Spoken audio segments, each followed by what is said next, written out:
A millionaire disguised himself as a waiter just for fun, but everything changed the moment he met a struggling single mom who stole his guarded heart. But before we dive into the full story, let me know where you're watching from and what time it is. Now, subscribe to the channel, and let's get started. Later that same day, Oliver found himself stationed at the reception desk, learning how to check guests in, answer phone calls, and handle small inquiries about local attractions. Carla believed it was important for every member of the staff to rotate duties so they'd appreciate the entire operation. Oliver liked the idea. Every new role offered fresh insight into people and their stories. Plus, greeting guests face-to-face would give him more chances to connect on a personal level. The Riverside Boutique Hotel wasn't typically crowded on weekdays. Summer was still a few weeks away and peak tourist season hadn't started. Around mid-afternoon, the lobby was calm, giving Oliver a moment to breathe. He absent-mindedly organized pamphlets about boat rides and local hiking trails, all the while noticing how peaceful life felt here. Just as he started reading one of the brochures about the region's annual harvest festival, a familiar voice cut through his concentration. "Excuse me, would it be possible to have a quick chat with the manager?" It was Emma, the woman from the night before. She stood by the counter, wearing a modest blouse and a knee-length skirt. Her hair was neatly pulled back, and she had an air of slight urgency in her expression, as if she'd been rushing around. Oliver felt a twinge in his chest, that same quiet fascination from the night before catching him off guard. He set the brochure aside. "Certainly. Let me call Carla." He picked up the phone, noticing Emma tapping her foot anxiously. After 2 rings, Carla's cheerful voice answered from somewhere upstairs. Oliver explained that a guest wanted to see her. Emma opened her purse to produce a couple of papers, looking as though she might be replaying a mental checklist in her head. Carla arrived with her usual bright smile. "Emma, nice to see you. Is everything all right?" She spoke as if she already knew Emma somewhat personally, which intrigued Oliver. Emma nodded politely but looked a bit tense. "I was hoping you'd have a moment to discuss the possibility of part-time work. My schedule's a bit hectic these days, but I can manage a few hours in the mornings or evenings if there's anything available." Oliver tried not to stare. He knew from Carla's earlier comment that Emma was juggling multiple responsibilities, but now he was seeing it firsthand. Someone courageous enough to seek even more work for the sake of her child. Carla led her to a side area near the lobby seating. "Of course, I've known you for a while, so I'm more than happy to see if we can fit you in. Let's go over times and tasks." Oliver returned his attention to the front desk, but found himself straining to hear snippets of conversation. Emma explaining she'd had to cut her hours at one of her jobs because the place was closing for renovations, Carla assuring her that even a few part-time shifts might help. Every so often, Emma would cast a self-conscious glance back toward Oliver, as though she felt uneasy discussing personal matters in earshot of a stranger, albeit a polite one. He tried to focus on scanning the next guest's reservation. Still, he couldn't ignore the quiet determination in Emma's voice. She didn't complain about life's difficulties. She only talked about solutions, about what she could do to stay afloat for Luca's sake. There was something about that resilience that Oliver found deeply admirable. A moment later, Carla called him over to their corner. "Oliver," she said, "I know you're relatively new, but do you think you could show Emma around the dining hall and explain the basics of server duties? If she picks up some shifts, that's likely where she'll start." He nodded, trying to calm the small flutter in his stomach. "Sure thing." Emma followed him into the dining room, which at this hour was mostly empty except for a single older couple sipping afternoon tea near a window. The sunlight streamed through, illuminating the polished tables and wooden beams. Oliver walked Emma through the layout, the service station where waiters pick up orders, the beverage corner, and the door to the kitchen. He demonstrated how the register worked, pointing out where to ring up different menu items. Emma listened with genuine focus. She asked a few clarifying questions, scribbling notes on a small pad of paper. Oliver observed how conscientious she was, making sure to remember every detail, meticulously repeating back what he said to confirm she understood. At one point, they reached the station for kids' menus and crayons. Emma smiled, picking up a coloring sheet. Luca will love this. He's in that phase where coloring is everything. Oliver felt an unexpected warmth in his chest. He seemed like a great kid when you brought him in last night. She glanced at him, momentarily surprised that he remembered them, but then her face softened. He is. He loves coming here because of the view of the river. Says it's like a moving painting. The conversation flowed easily after that. Emma's initial tension diminished. She relaxed enough to share a bit about her situation. She'd been working as a bank teller in the mornings and helping in a small retail shop in the evenings, but the shop was temporarily closing. She needed a replacement source of income. I could manage a few dinner shifts if Carla allows it, she explained. I'd just need to arrange for Luca to stay with my neighbor, or, if it's not too late, bring him along until the babysitter can pick him up. Oliver, trying to be professional, nodded, but he felt his heart twist. He understood that Emma wasn't just casually job hunting, she was trying to ensure her son's security in every sense, financial, emotional, practical. He realized that for all his fortune, he'd never known what it meant to juggle schedules like this just to keep life stable. As they continued, she asked him a question that caught him off guard.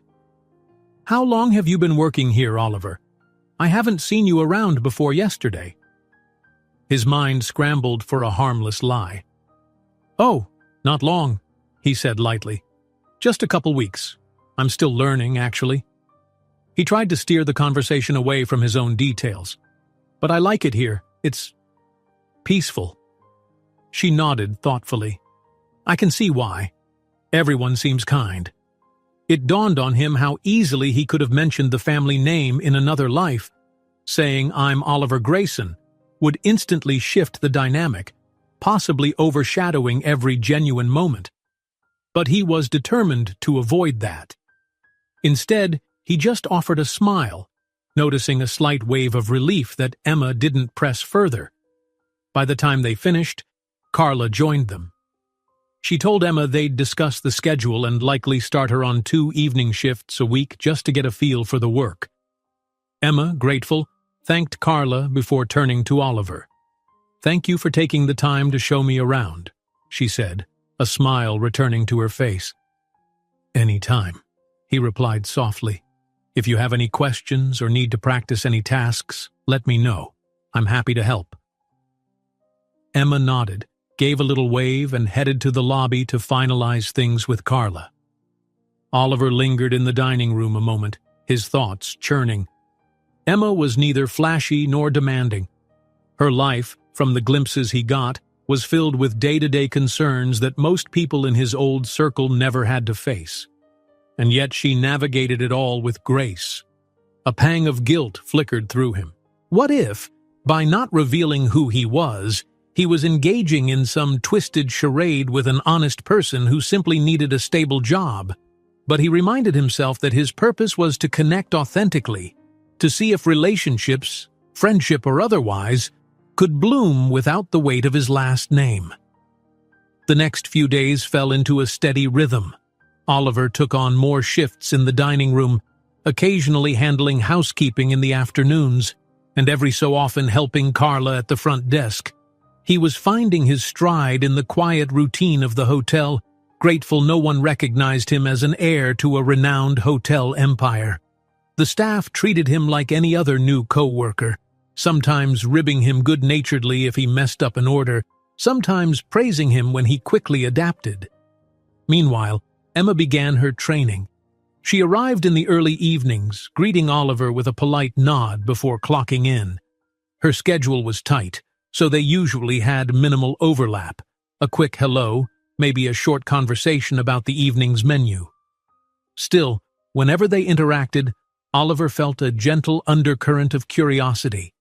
He realized he anticipated her arrival, scanning the lobby at the start of each shift to see if she'd come in early, perhaps with Luca in tow. One evening, as Emma was about to start her shift, Luca accompanied her for the first time. He looked a bit sleepy, wearing colorful sneakers and holding a plastic water bottle.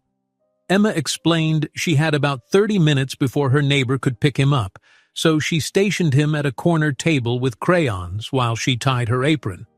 Oliver was rearranging utensils at a nearby counter and offered Luca a friendly wave.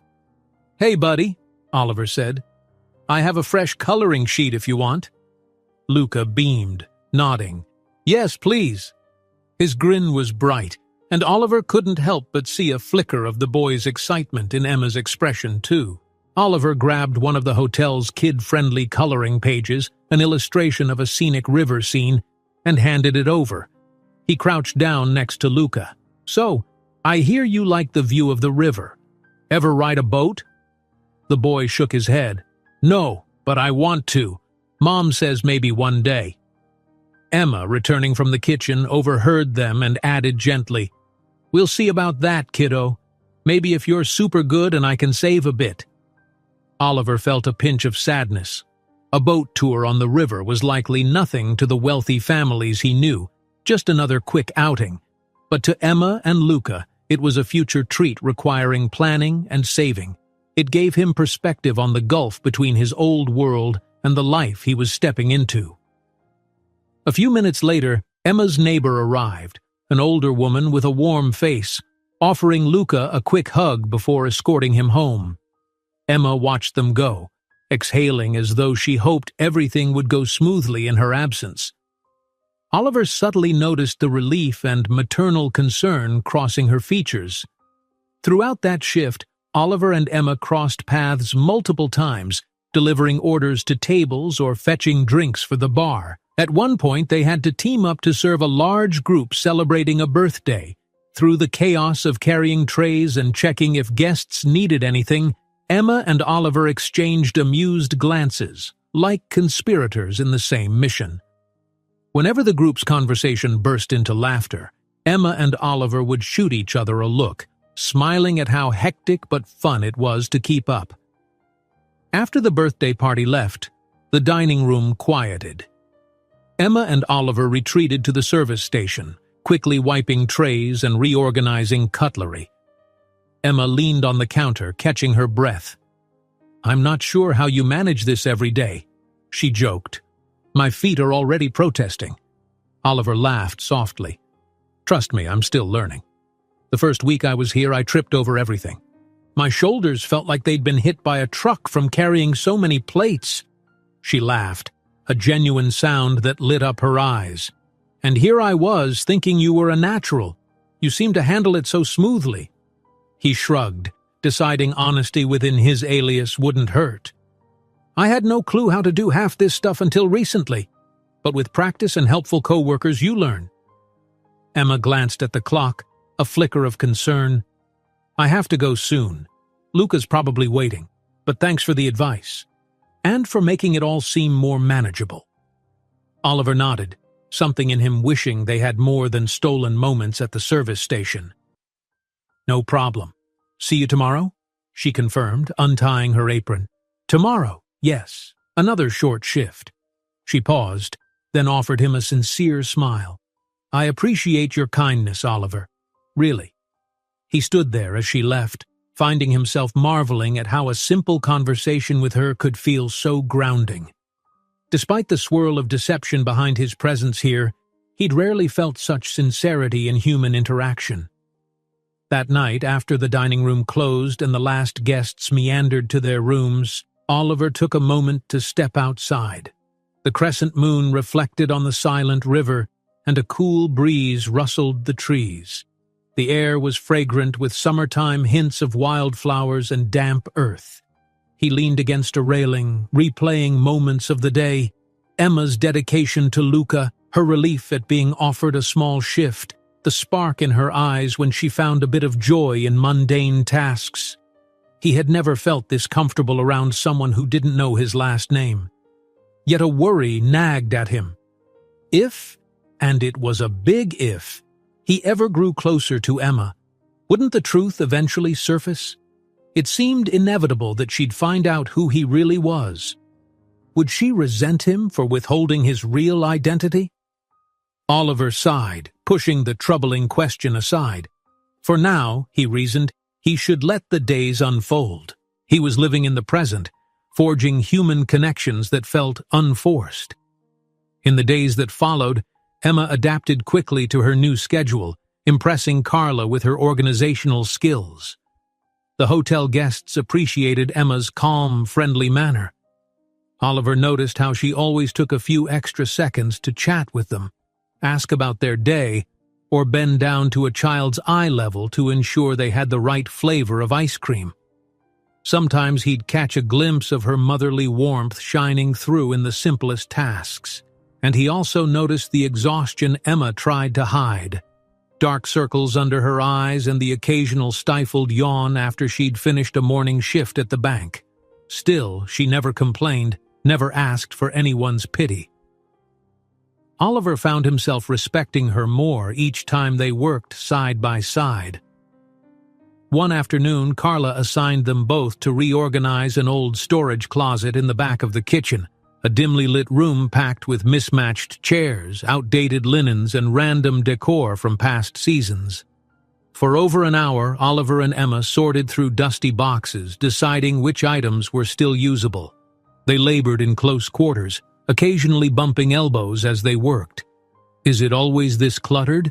Emma asked, coughing gently from the dust. Oliver grinned. "I guess so. The hotel's been around for years, and I think nobody wanted to part with old furniture or decorations." He pulled out a gaudy, glittery reindeer statue.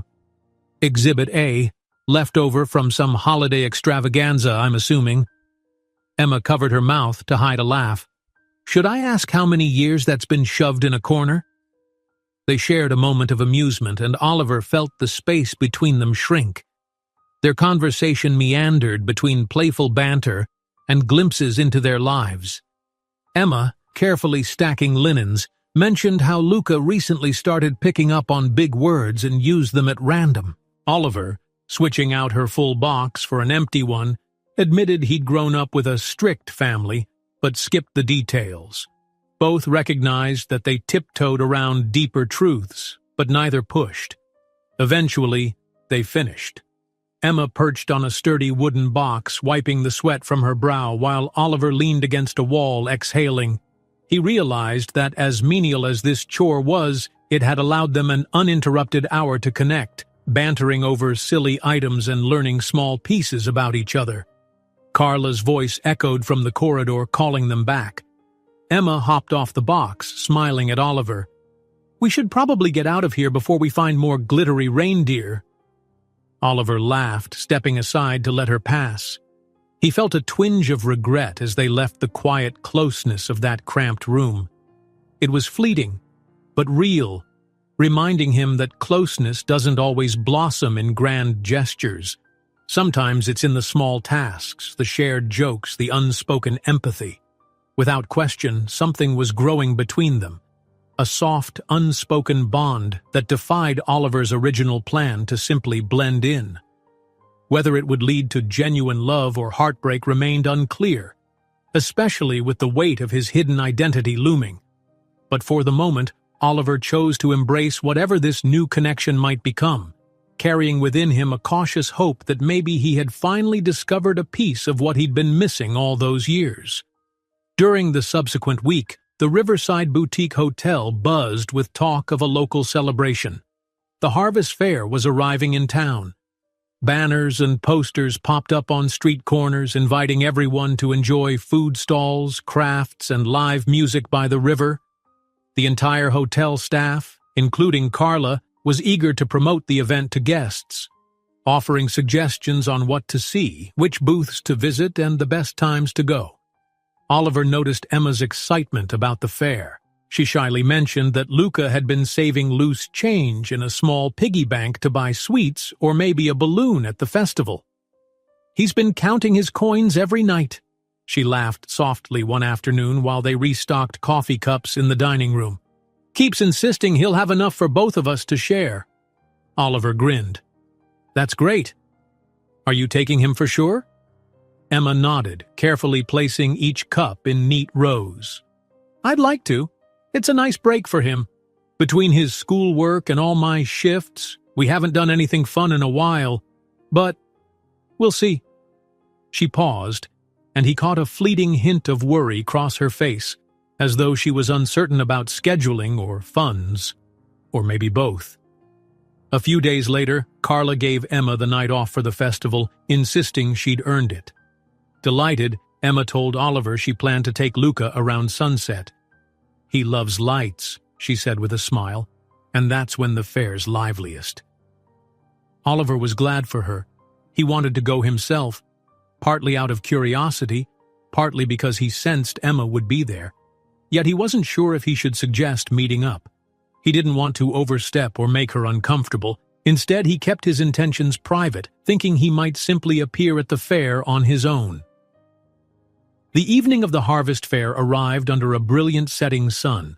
Strings of colored lights spanned between wooden posts, local vendors sold homemade pastries and honey, and children raced around a small carnival area, squealing with delight. Music drifted from a stage at the far end of the fairgrounds, where a local band played upbeat folk tunes. The entire scene had a warm, welcoming energy that reminded Oliver of simpler times, perhaps a glimpse of the life he'd been missing. He walked among the booths, wearing casual clothes, a light jacket, jeans, and sneakers, and kept an eye out for Emma and Luca. He stopped once to admire handmade ceramics, another time to sample spiced cider. After a few minutes, he spotted them near a stand that sold cotton candy. Emma bent down to let Luca select his favorite color while the boy practically jumped with excitement. Oliver hesitated for a moment, wondering if he should approach. But then Luca spotted him, eyes lighting up with recognition. "Mom, look! It's Oliver!" Emma turned, a slightly surprised smile forming. "Hi," she greeted, stepping away from the candy stall so they didn't block the next customers. Luca dashed forward, brandishing a fluffy swirl of pink cotton candy. "Look what I got!" he exclaimed.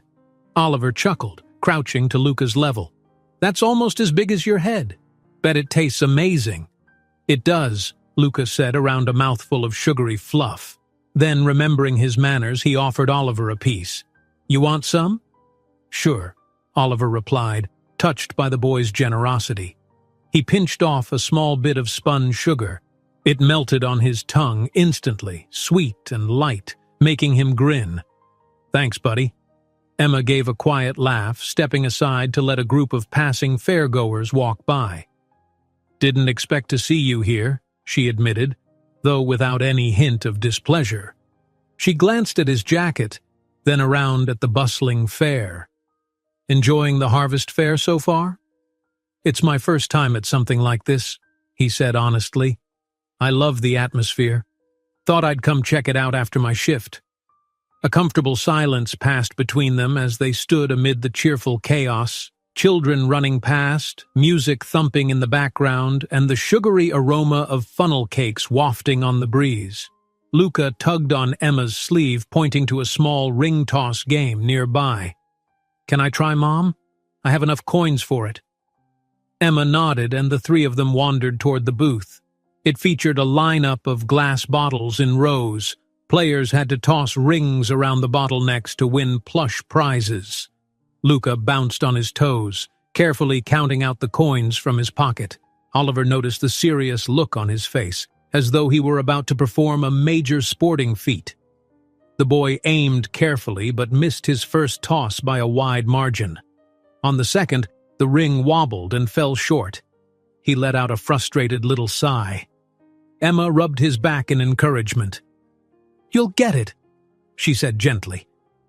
Oliver crouched down, offering a suggestion. "Try to release the ring a bit sooner. Here, watch." He mimed an underhand toss without letting go, showing Luca the motion. Taking a breath, Luca tossed again. The ring still clinked off the bottle, but it landed closer. "Almost," Oliver grinned.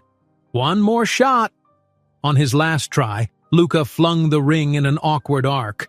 Oliver was certain it would miss, but somehow, by a stroke of luck, the ring looped perfectly around the neck of a bottle near the edge. The booth worker shouted, "We have a winner!"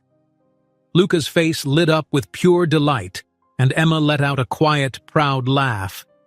As a prize, Luca chose a small stuffed animal shaped like a turtle. He held it as if it were a trophy he'd earned with great effort, glancing at Oliver as if to say thanks without using words. Emma beamed at her son, then turned to Oliver. "We appreciate the tip," she teased. "Next time we'll drag you along as the official ring toss coach." He shrugged modestly, relieved to see both of them happy. "Any time." They continued meandering through the fair together, sampling sweet fried dough and listening to the local band. Oliver felt his chest warm at how natural it was to be at Emma's side. There was no pretense, no sense that she was trying to impress him or use him for connections. The closeness was entirely genuine, built on small shared moments, like dusty storage closet tasks and ring toss guidance. At one point, as they paused near a booth selling homemade jams, Emma stepped aside to answer her phone. Oliver assumed it might be the babysitter or her neighbor. However, the way her face fell during the conversation suggested something more serious. When she hung up, she forced a small smile. "Sorry," she murmured to Oliver. "That was my landlord. Seems I'm behind on a payment for the month. They threatened a late fee." She sighed. "I'll handle it, but it's just one more thing to juggle." Oliver's mind raced with the urge to help.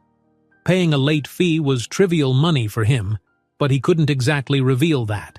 Instead, he gave a sympathetic nod. "That's tough. Maybe Carla can squeeze in more hours for you next week?" he offered tentatively.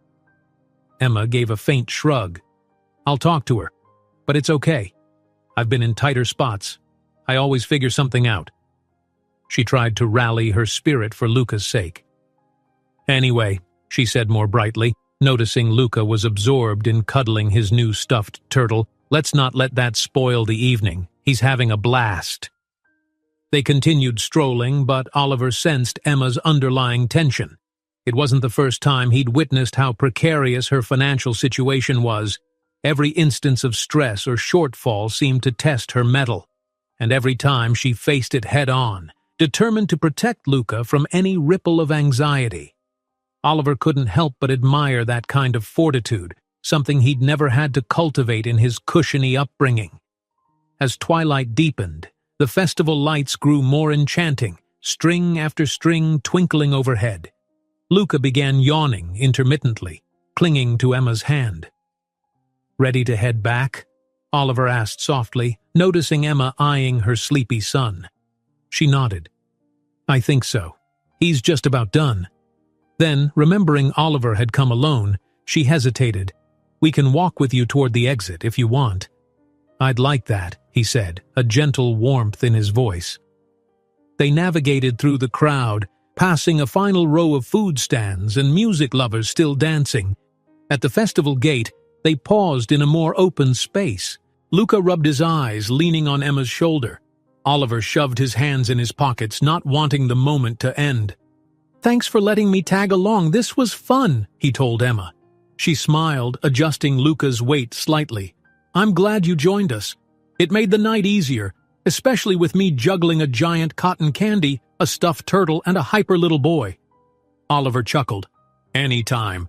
I'll always volunteer to help a champion ring tosser."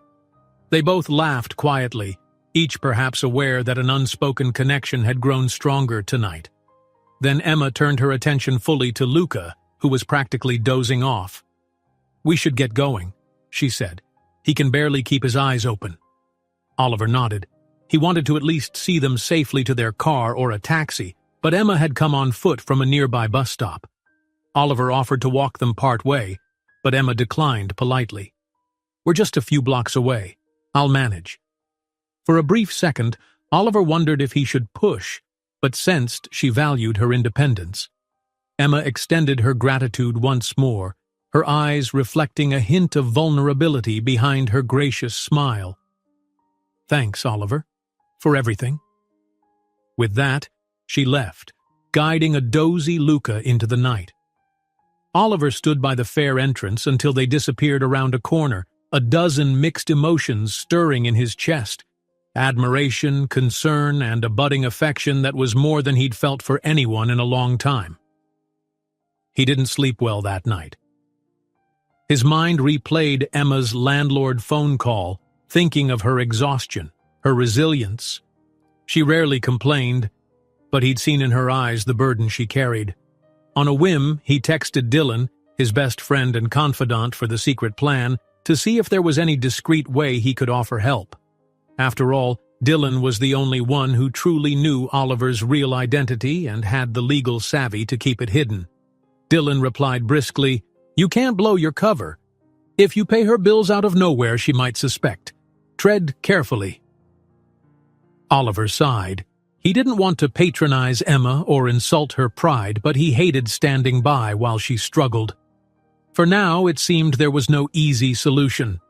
He decided to respect her independence and wait, focusing instead on the quiet bond they had formed.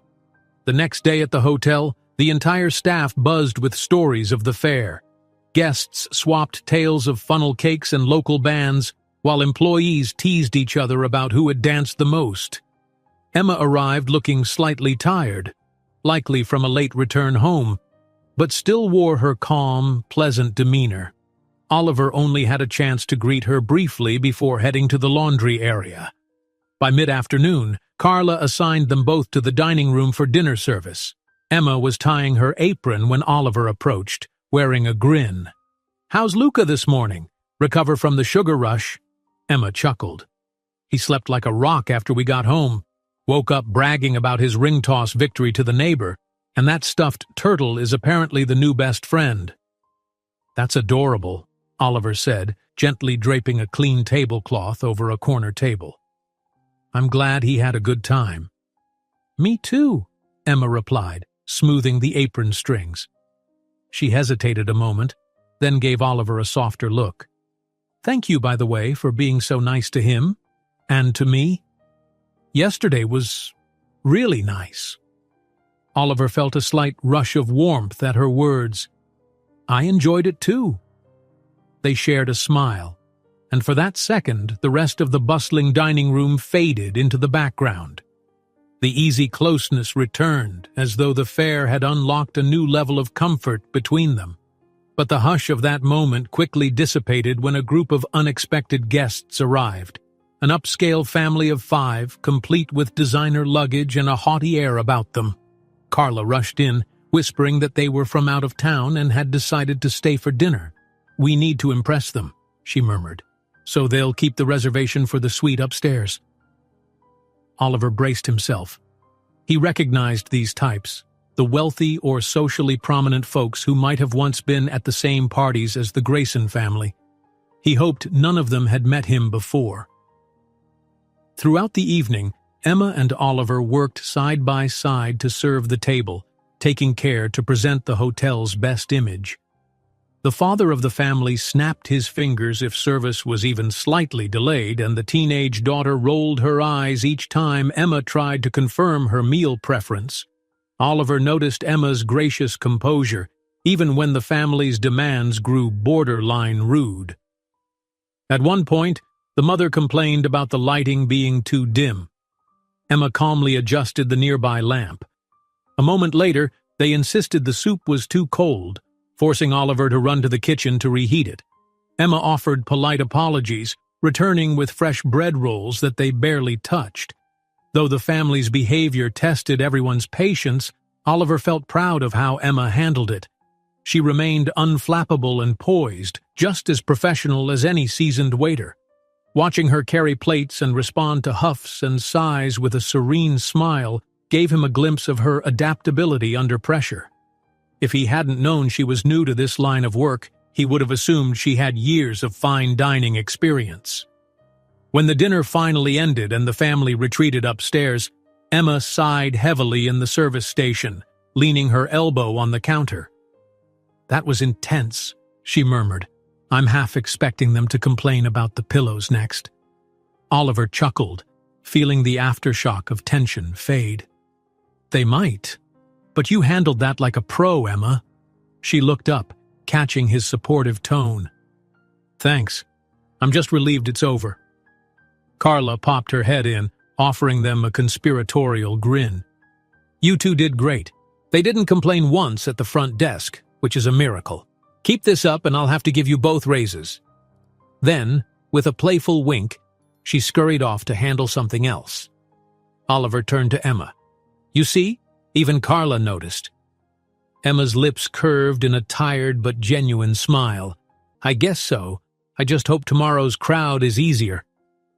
Before they parted ways that night, Oliver found himself lingering in the hallway as Emma retrieved her coat. An impulse pushed him to speak. "If, you ever want to talk about stuff like your landlord situation or anything, I'm here to listen. No pressure." She paused, coat draped over her arm, eyes flicking across his face. "That's kind, Oliver. I appreciate it," she said quietly. "I don't usually vent much. People have their own problems, you know. But maybe someday." Oliver nodded, respecting her boundaries. "Whenever you're comfortable." "Thank you," she repeated, offering a sincere nod of gratitude before heading off to clock out. Watching her go, Oliver felt a certain ache in his chest, the desire to help, to be more present in her life, balanced against the reality that he was living under a guise. He wondered how she would react if she knew he possessed a fortune that could solve her landlord issue in a heartbeat. Would she resent him, or feel humiliated by the difference in their statuses? He shook his head. No sense in tormenting himself with those questions yet. Perhaps Emma would never need to know. Perhaps he would leave this job eventually, returning to his old world, but carrying a changed perspective. But he couldn't deny the truth any longer. He cared deeply about Emma and Luca more than he'd ever anticipated when he first embarked on this undercover endeavor. That realization both thrilled and terrified him. He only hoped he could continue walking the delicate line between truth and lie without breaking the fragile trust Emma had begun to place in him. Oliver woke the next morning feeling uncharacteristically restless. His mind wandered to Emma as soon as he opened his eyes.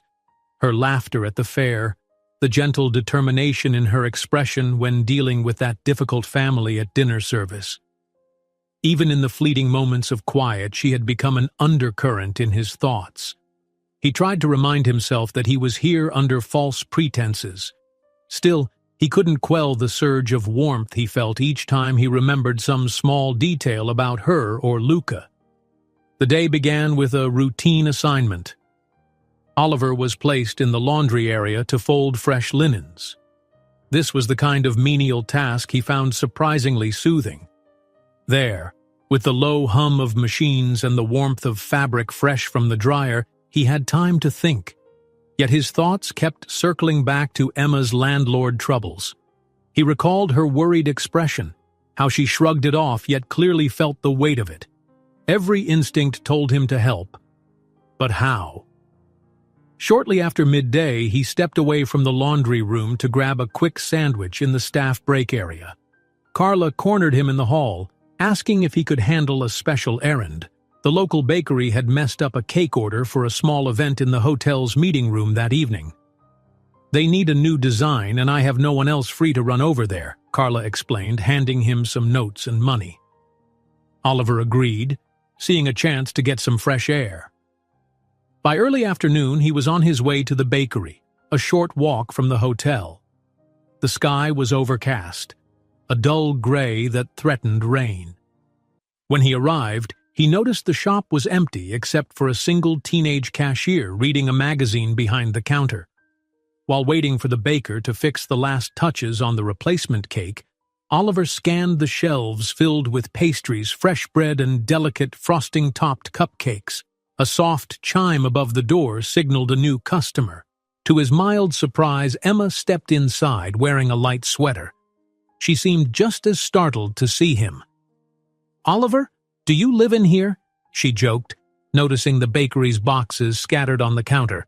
He held up the receipt. "Carla's errand. You?" Emma smiled sheepishly. "I had a quick break from my morning shift at the bank. Figured I'd pick up something for Luca's class bake sale tomorrow. I promised him brownies, but I'm useless at baking." He chuckled, imagining Emma juggling a spatula in a flour-dusted kitchen. "So, store-bought brownies it is?" Her grin deepened. "Exactly. Don't tell him my secret." They ended up chatting near the display of pastries while waiting for their respective orders. Oliver felt a tiny spark of joy at these small coincidences that brought them together. It was as though fate kept intertwining their paths in the most ordinary places. First the fair, now a bakery. She paid for her brownies, slipping them carefully into a paper bag. As she waited for him to finalize the cake pickup, she checked her phone. A slight frown flickered across her face when she read something on the screen. Oliver noticed. "Everything okay?" She hesitated, then nodded slowly. "I'm fine. Just more reminders about rent. My landlord texted." She lowered her phone, exhaling. "I'm short this month. It's a bigger amount than usual and the late fee isn't helping." The words tumbled out of Oliver's mouth before he could rethink them. "Would you let me loan you the difference?" He wasn't sure where that boldness came from, only that seeing her distressed made him want to intervene.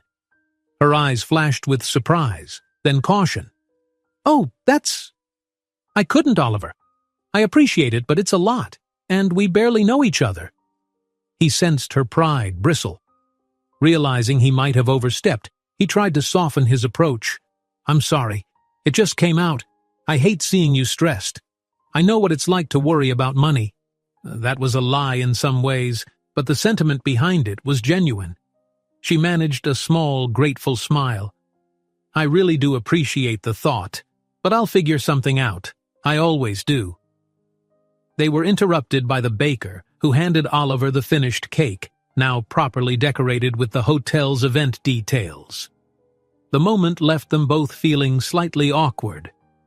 As they walked out together, Emma held her paper bag protectively, and Oliver carried the oversized cake box. Outside, a drizzle had begun. Oliver glanced at Emma. "Do you have an umbrella?" She shook her head, her expression resigned. "Didn't think it would rain, it was cloudy, but—" "Come on," he said, tilting his chin toward the bus stop. "We can share mine. I'll walk you at least part way." Under the shelter of Oliver's small umbrella, they took careful steps. The city's sidewalks glistened, and the faint smell of wet concrete mingled with the sweet bakery scents clinging to their clothes. Occasionally, Emma had to adjust her hold on the brownies, and Oliver had to angle the umbrella so the cake box wouldn't get soaked. It was both funny and tender, this balancing act beneath the patter of rain. They stopped at a street corner where Emma would head one way to her apartment and Oliver needed to loop back to the hotel. "Thank you," she said again, clutching the paper bag. The reflection of raindrops sparkled on her sweater. He nodded, giving her a gentle look. "Sure. I'll see you at the hotel tomorrow." "Actually, no," Emma replied with a hint of regret. "I'm at the bank all day, but I'll be back the day after, evening shift." Oliver tried not to show his disappointment. "Right, well, take care and stay dry." She flashed him a soft grin and dashed off, arms wrapped around her brownies bag, crossing the wet intersection. Oliver watched her until she disappeared around a corner.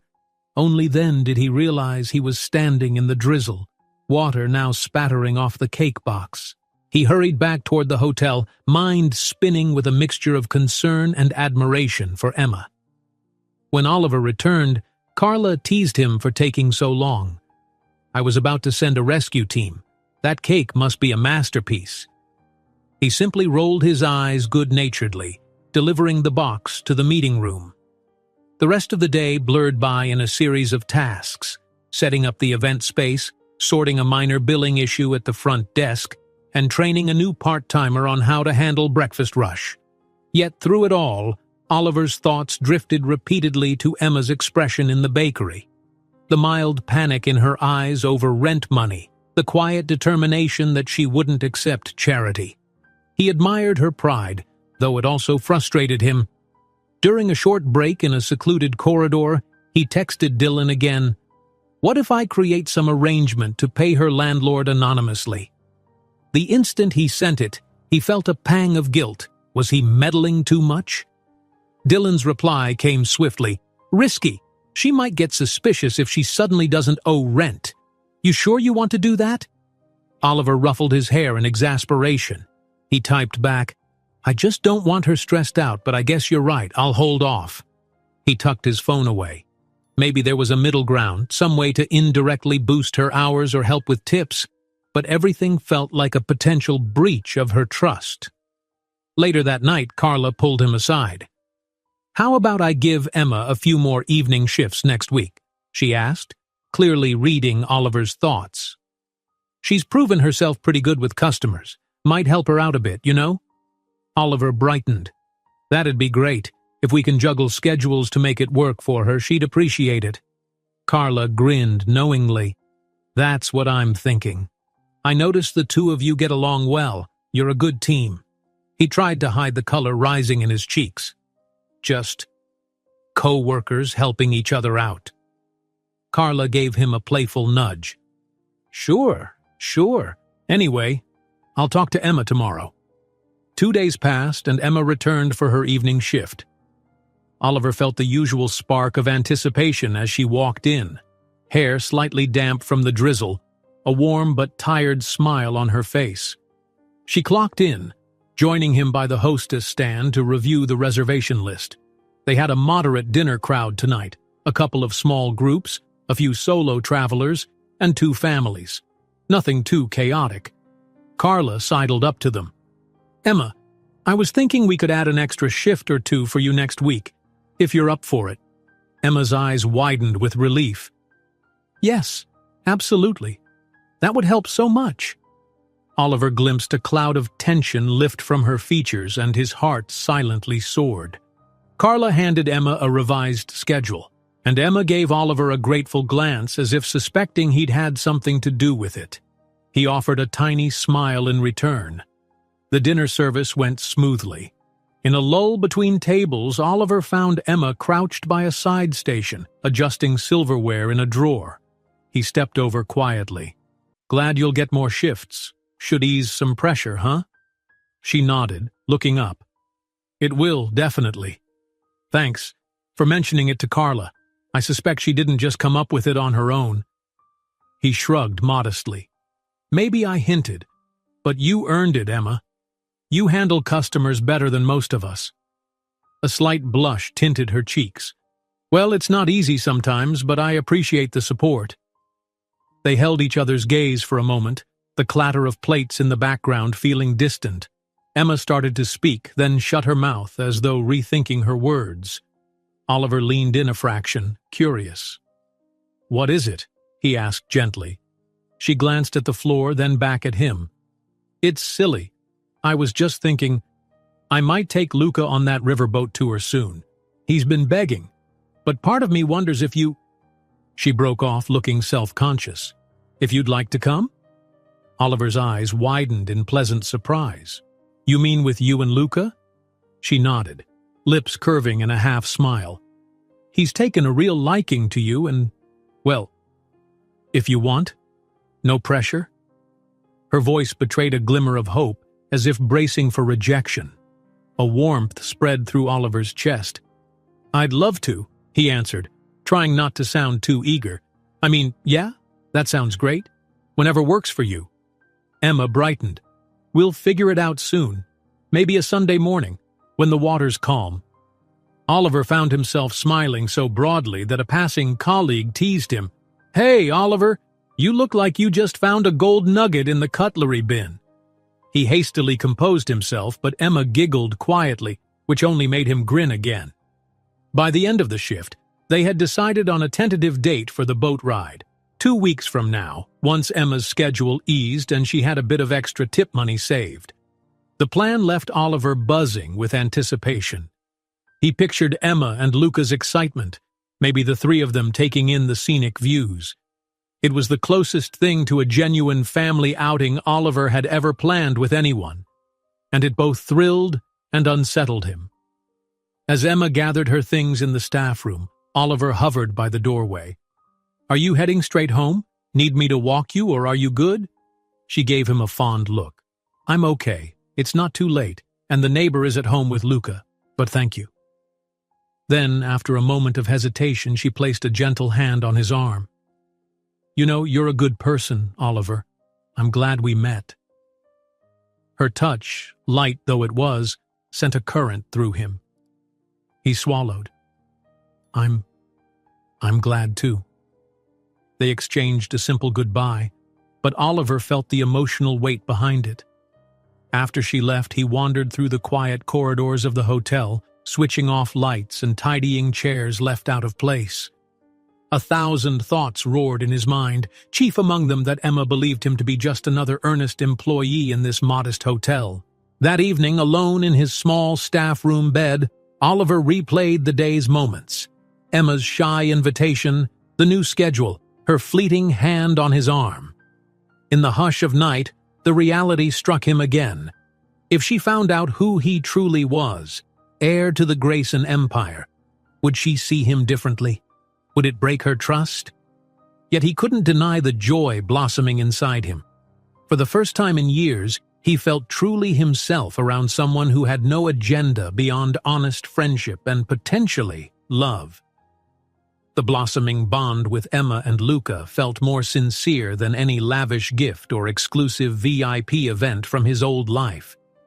He resolved to continue carefully, letting Emma guide how close they became. If the time came to confess his identity, he wanted her to at least understand that the Oliver she had come to know was genuine, that he wasn't playing a game with her heart. With that final thought, he drifted off into a restless sleep, torn between the sweetness of what he was building and the fear of secrets that might one day unravel everything. The next few days at the Riverside Boutique Hotel were a whirlwind of activity. A corporate seminar had booked the meeting room for 3 mornings in a row, and the organizers wanted breakfast buffets, coffee breaks, and catered lunches. Oliver found himself juggling multiple roles, sometimes helping Carla in reception, other times rushing to refill coffee urns or gather used dishes before the lunch crowd arrived. Amid the busyness, Emma's new schedule kicked in. She now had an evening shift almost every night that week, and Oliver caught glimpses of her managing the dinner service like a pro. Yet he also noticed the signs of fatigue etched on her face, lighter than before but still there. She was working at the bank by day and the hotel by night, leaving little downtime. Even so, every time their eyes met, maybe at the coffee station or while exchanging quick instructions about a table, she offered a small, tired smile that warmed Oliver's heart. Late one afternoon, while he was rearranging chairs in the seminar room, Carla approached him with that particular glint in her eye, one that usually meant she had news or a request. "Oliver, can I steal a minute of your time?" "Sure," he said, straightening up. He set aside the last chair and followed her into a quieter corner of the room.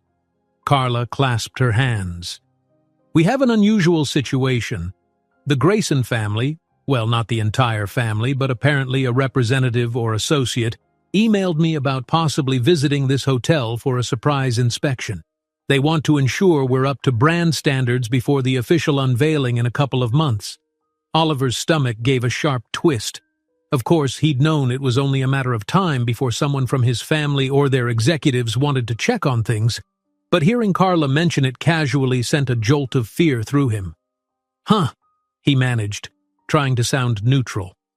"Do we know when?" Carla shook her head. "They were vague. Could be next week, could be next month. They just said they'd inform us a few days beforehand. I wanted to let you know in case we need all hands on deck to impress them." She sighed. "I'm a little nervous. You know how these big chains can be." Oliver forced a nod, swallowing the tightness in his throat. "Sure. Well, let me know how I can help. We'll make a good impression." Carla patted his arm. "I appreciate your attitude. I might need everyone to put in some extra hours to tidy everything top to bottom. Kitchens, rooms, the yard, everything." "Count me in," Oliver replied, working hard to keep his voice steady. Inside, his thoughts raced. If a Grayson inspector recognized him, his entire cover would be blown. He'd have to leave abruptly, or face revealing his identity to Emma and the staff on the spot. Neither scenario felt right. He spent the remainder of the day on edge, trying to act normal while the possibility of a surprise visit hovered in his mind. That evening, Emma arrived for her shift. As usual, they exchanged a friendly greeting, but Oliver's tension must have shown on his face because Emma furrowed her brow in concern. "You okay?" she asked softly, stepping aside so a passing waiter could reach the glasses. "Yeah," he said, rubbing the back of his neck. "Just a hectic day. Nothing major." She gave him a searching look but seemed to accept his answer, letting it drop. Together they ran through the dinner bookings. It was a moderate crowd again, meaning they had enough time to chat between taking orders, but Oliver struggled to focus on small talk, his brain busy rehearsing potential excuses if someone from Grayson HQ showed up unexpectedly. Halfway through the evening, a small group of guests strolled in, an older gentleman and two younger associates.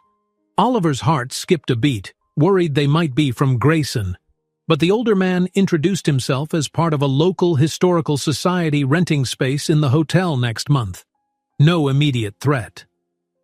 Emma watched Oliver discreetly as he delivered water to the group. She caught him exhaling in relief once they'd sat. At the nearest station, she spoke quietly. "Oliver, are you sure nothing's wrong? You've been jumpy since I got here." "Just a lot on my mind," he murmured, managing a half-smile. "I'm okay, really." Her hand grazed his forearm for a second, the lightest, reassuring touch. "If you say so, but I'm here if you need to talk." He took comfort in her gentle sincerity, wishing he could confide the truth, that the owners she worked under, well, one of them was standing right in front of her. But he couldn't. Not yet. When the shift ended and Emma prepared to leave, Oliver lingered with a sense of longing. He dreaded the next day's unknowns. "Do you have a day off soon?" he asked, accompanying her to the staff room. She shook her head ruefully. "Not for a while, but Sunday is still open for that boat ride we talked about, if you're still up for it." His spirit lifted at the reminder. "Definitely. I'm looking forward to it." Emma seemed relieved he hadn't forgotten. "Me too. Luca's been asking non-stop if it's still on." Oliver's chest warmed. "Tell him yes, and we can treat it like a mini-adventure." She rewarded him with a grateful smile before gathering her purse. Once again, Oliver offered to walk her out, but she politely declined. "I'll be fine," she said, the same quiet confidence he'd come to recognize. "You rest. You've been here all day." He walked her to the lobby doors anyway, stopping just short of stepping outside.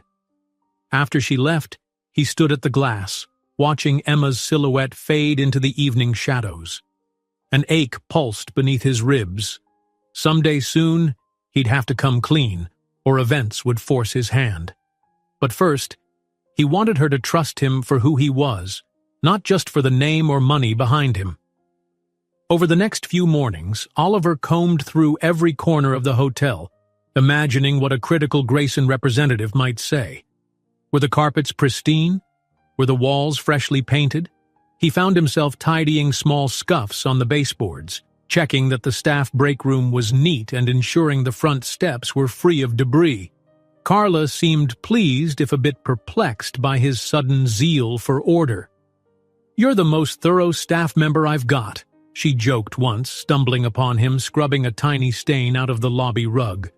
"I think you're more prepared for a Grayson inspection than they are."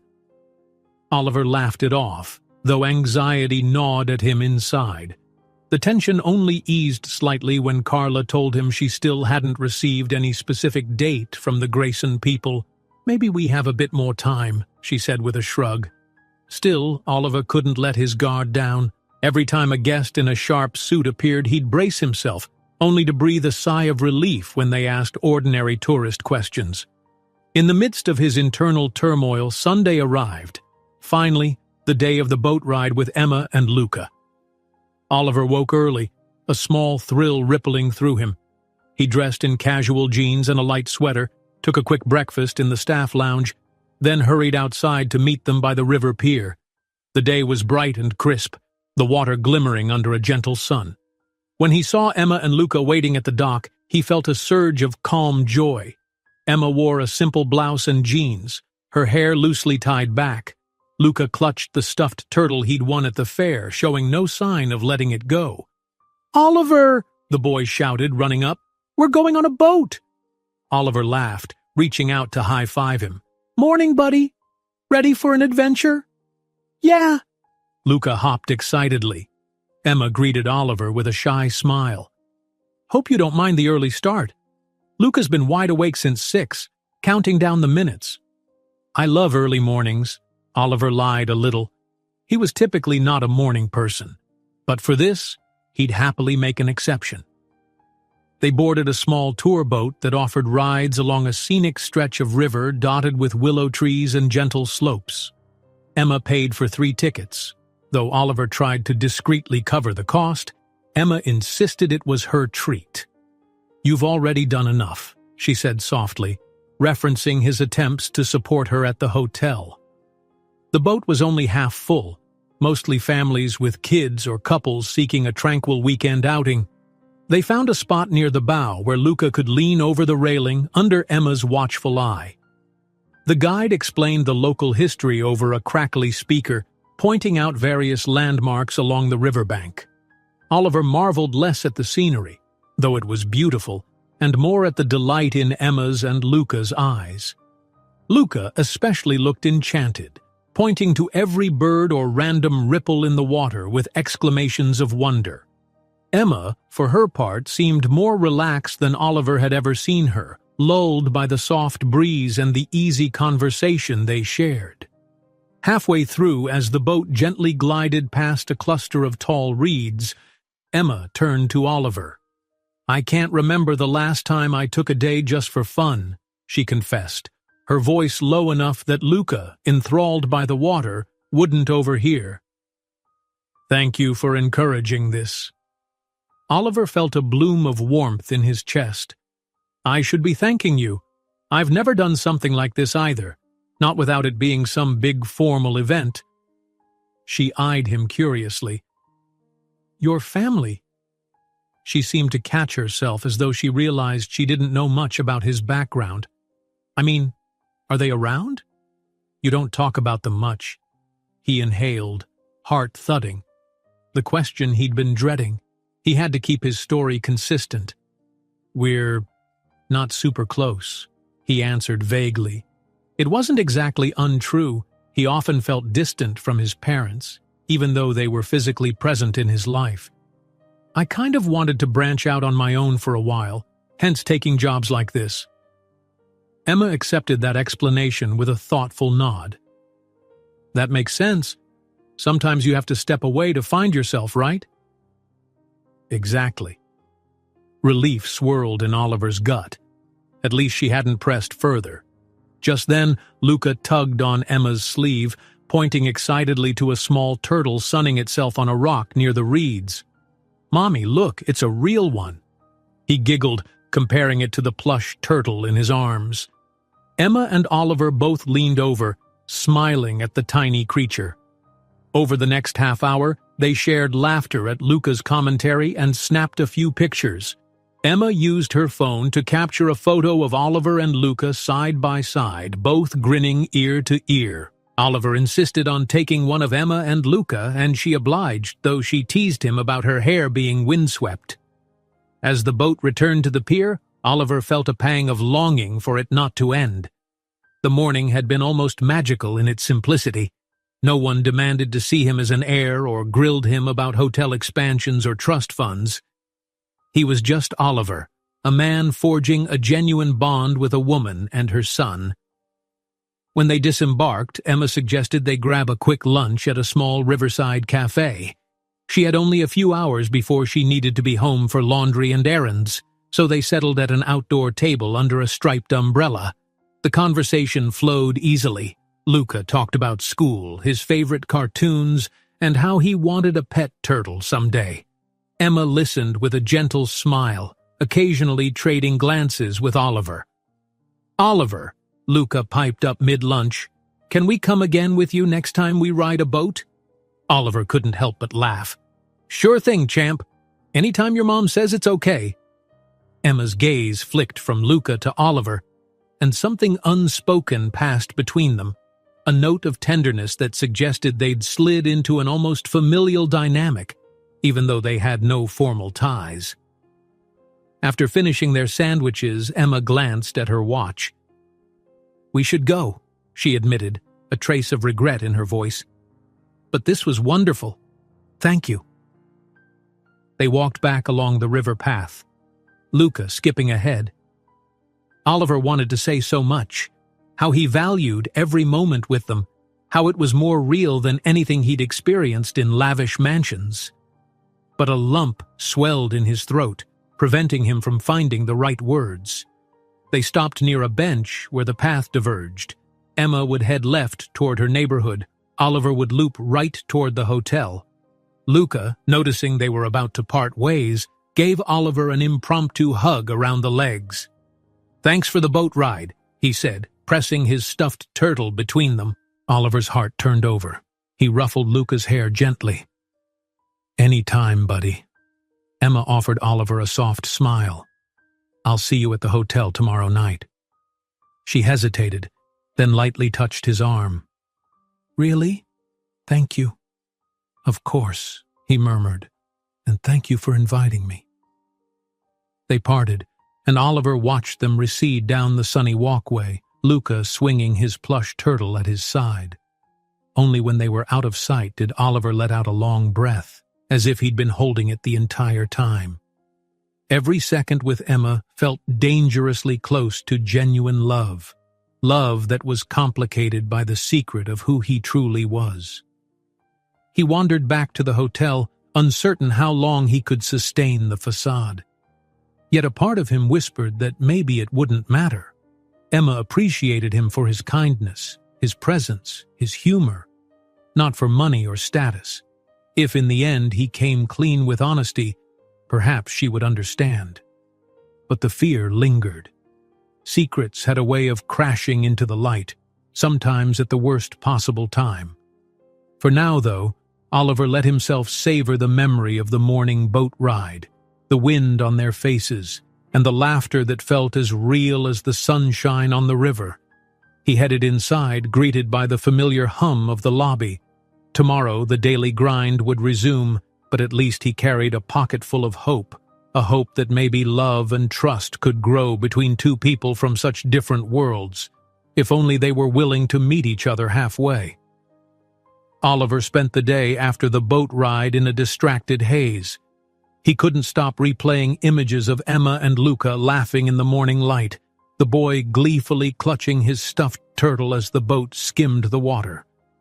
Those moments felt like tiny jewels of happiness, genuine, unscripted, and unclouded by his hidden identity.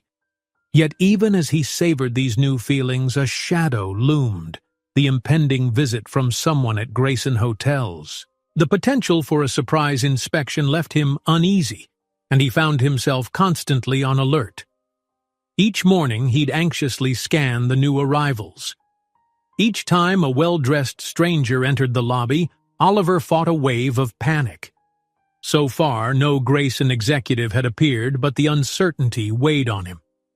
Meanwhile, Emma resumed her routine. Bank in the morning, the hotel in the evening. She seemed busier than ever, though he couldn't tell if that was good or bad. Sometimes Oliver caught her stifling yawns as they prepared the dining room or folded napkins side by side. But whenever he asked if she was all right, she'd wave him off with a reassuring smile. During a lull between lunch and dinner services one day, Oliver slipped away to the staff area, hoping for a brief break. No sooner had he sat down on a worn couch than his phone buzzed. He recognized Dylan's number immediately. With a deep breath, Oliver answered. "Hey, Dylan." His friend's voice was brisk, laced with worry. "We've got a situation. My contacts say one of your family's top guys is heading out to your location, someone named Jonathan Reed.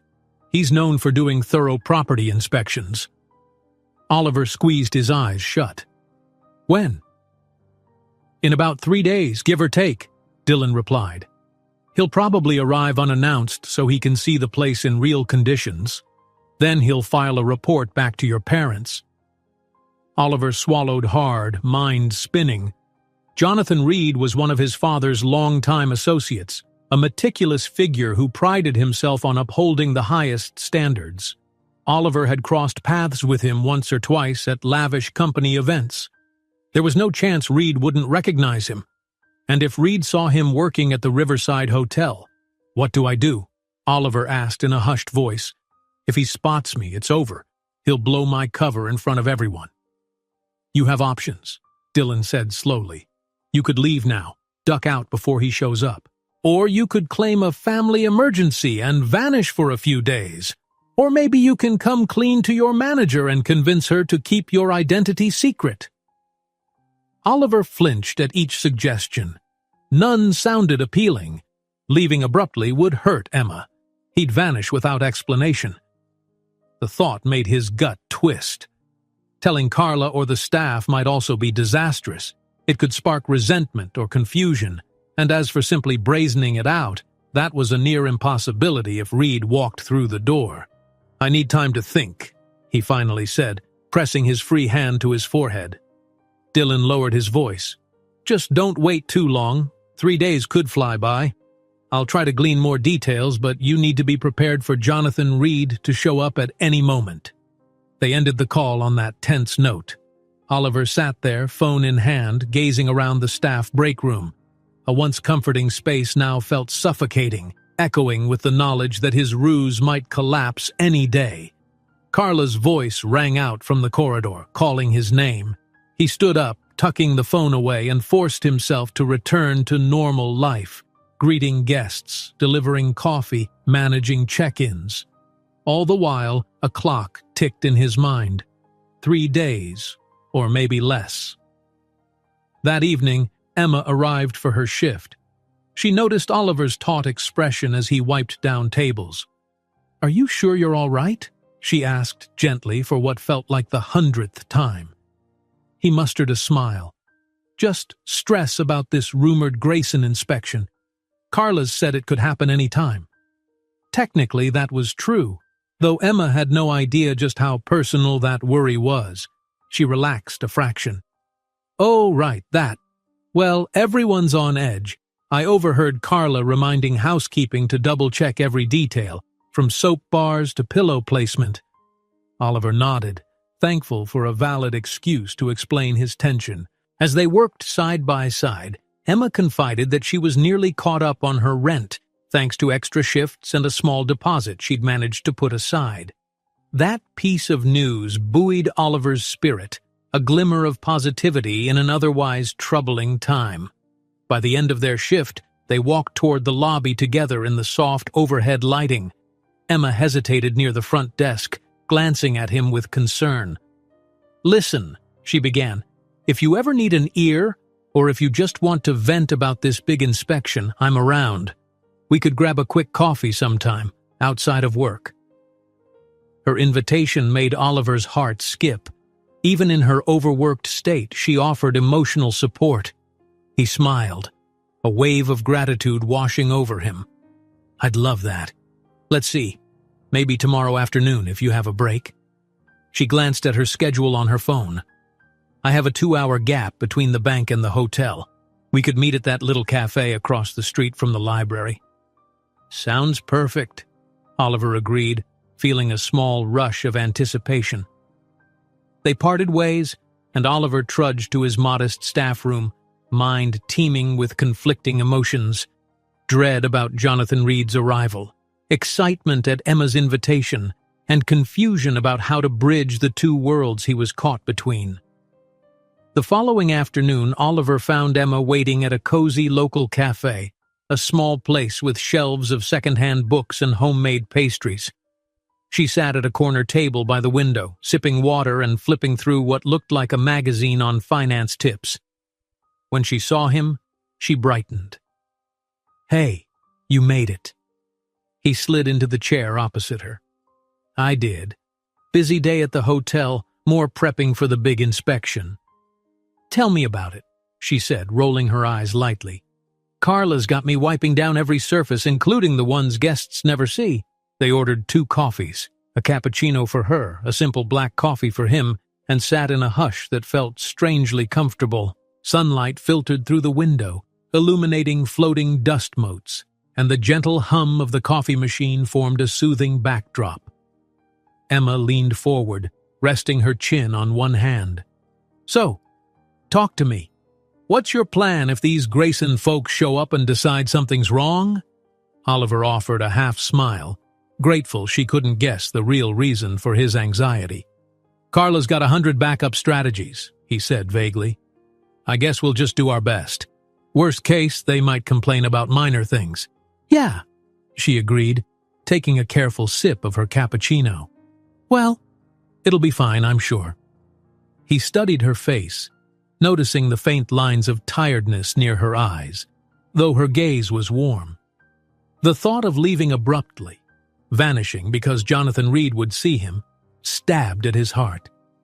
He wanted more days like the boat ride, more coffees in quiet corners, more time to uncover the gentle resilience that drew him to her.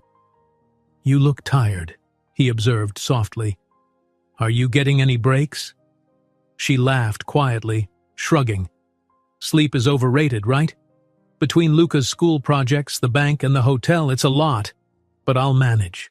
He reached across the table, lightly covering her free hand with his. She tensed in surprise, then relaxed. It was the first time he'd touched her in an almost intimate way, a simple gesture of concern, yet it felt electric. "You don't have to manage alone," he said gently. "I'm here, you know." Emma's cheeks flushed, and she gave a small nod. "I know, and it means a lot. But sometimes I've been on my own so long, I forget how to lean on someone else." Oliver's chest tightened. He thought about how rarely he'd found real connection in his wealthy, pretense-driven life. "Same here," he murmured. "It's new for me, too." They lingered over their coffees, the conversation floating between playful banter about fussy hotel guests and more personal notes about Emma's life before she moved to this town. She hinted at a complicated past with Luca's father, someone who drifted away and never truly stepped up. He could sense her pain in the brief mention, so he didn't push. The time flew, and soon Emma checked the clock with a sigh. "I have to run to pick up Luca from a friend's house, then drop him off at the neighbor's before my shift." Oliver nodded, though he wanted to freeze the moment, keep them in this warm cafe bubble. He stood to walk her out, the door chiming as they stepped onto the sidewalk. A cool breeze skimmed the air. Emma turned to him, expression hesitant. "Thanks for the coffee. It was nice to just talk." He offered a gentle smile. "I agree. Let's do it again sometime.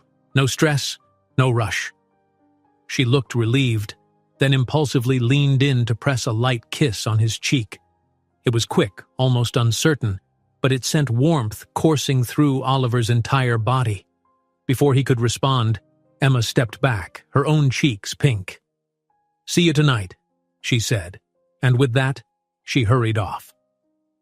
Oliver stood there, fingertips brushing the spot where her lips had been. A slow grin overtook him. Despite the knots of worry about Jonathan Reed, he allowed himself a moment of pure happiness. That night, Oliver showed up for the dinner shift, determined to keep his spirits high. The sweet memory of Emma's cheek kiss lingered, fueling him.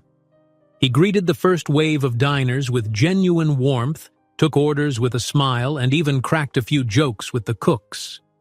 Just as he started thinking the day might be stress-free, Carla beckoned him over with an urgent gesture. She held her phone, eyes wide.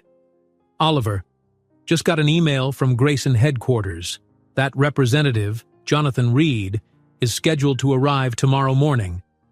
His heart slammed in his chest. "Tomorrow?" She nodded, flustered. "Yes. There's an 8 a.m. booking in the system under his name. He's staying 2 nights to conduct a full evaluation. I need everyone at their best." Oliver swallowed, mind racing.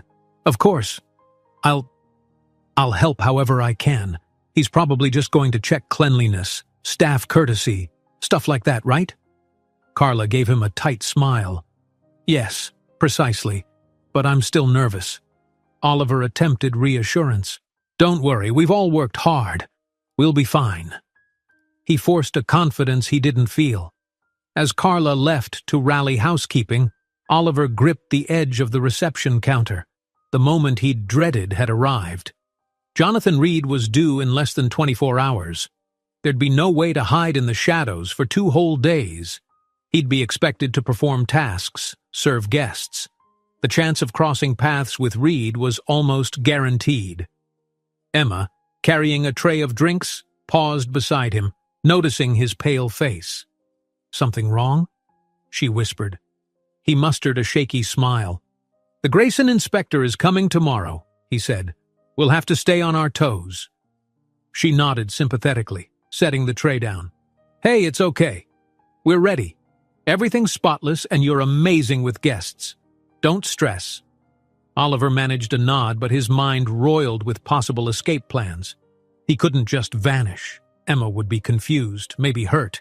But if he stayed, Jonathan Reed would recognize him instantly. He spent the rest of the evening going through the motions, grateful for the chaotic demands of dinner service that kept him busy. At one point, he absent-mindedly wrote the wrong order on a ticket. Emma gently tapped his shoulder, corrected him, and shot him a concerned look. By the time they closed, he was exhausted from worry, head throbbing. Emma offered to walk out together, but he claimed extra cleanup duties. He needed space to think. She studied his expression, suspecting something deeper, but said nothing, only touching his arm in a silent show of solidarity before leaving. After midnight, Oliver lay on his bed in the staff dorm, fully dressed, staring at the ceiling. The quiet of the building pressed in on him. Jonathan Reed's arrival was hours away. Each tick of the clock hammered the point home. He couldn't keep this ruse intact. Memories of Emma's laugh, her selflessness, and Luca's trusting eyes flooded him. He'd found something genuine, a closeness that made him feel more alive than ever. Would it all be ripped away by tomorrow's inspection? His phone glowed as he typed a frantic message to Dylan. Reed arrives in the morning. I'm out of time. Should I just come clean to Emma and Carla right now? Or vanish? Several minutes passed before Dylan replied, Vanishing might break trust. Coming clean is a risk, but it might be better than disappearing without a word.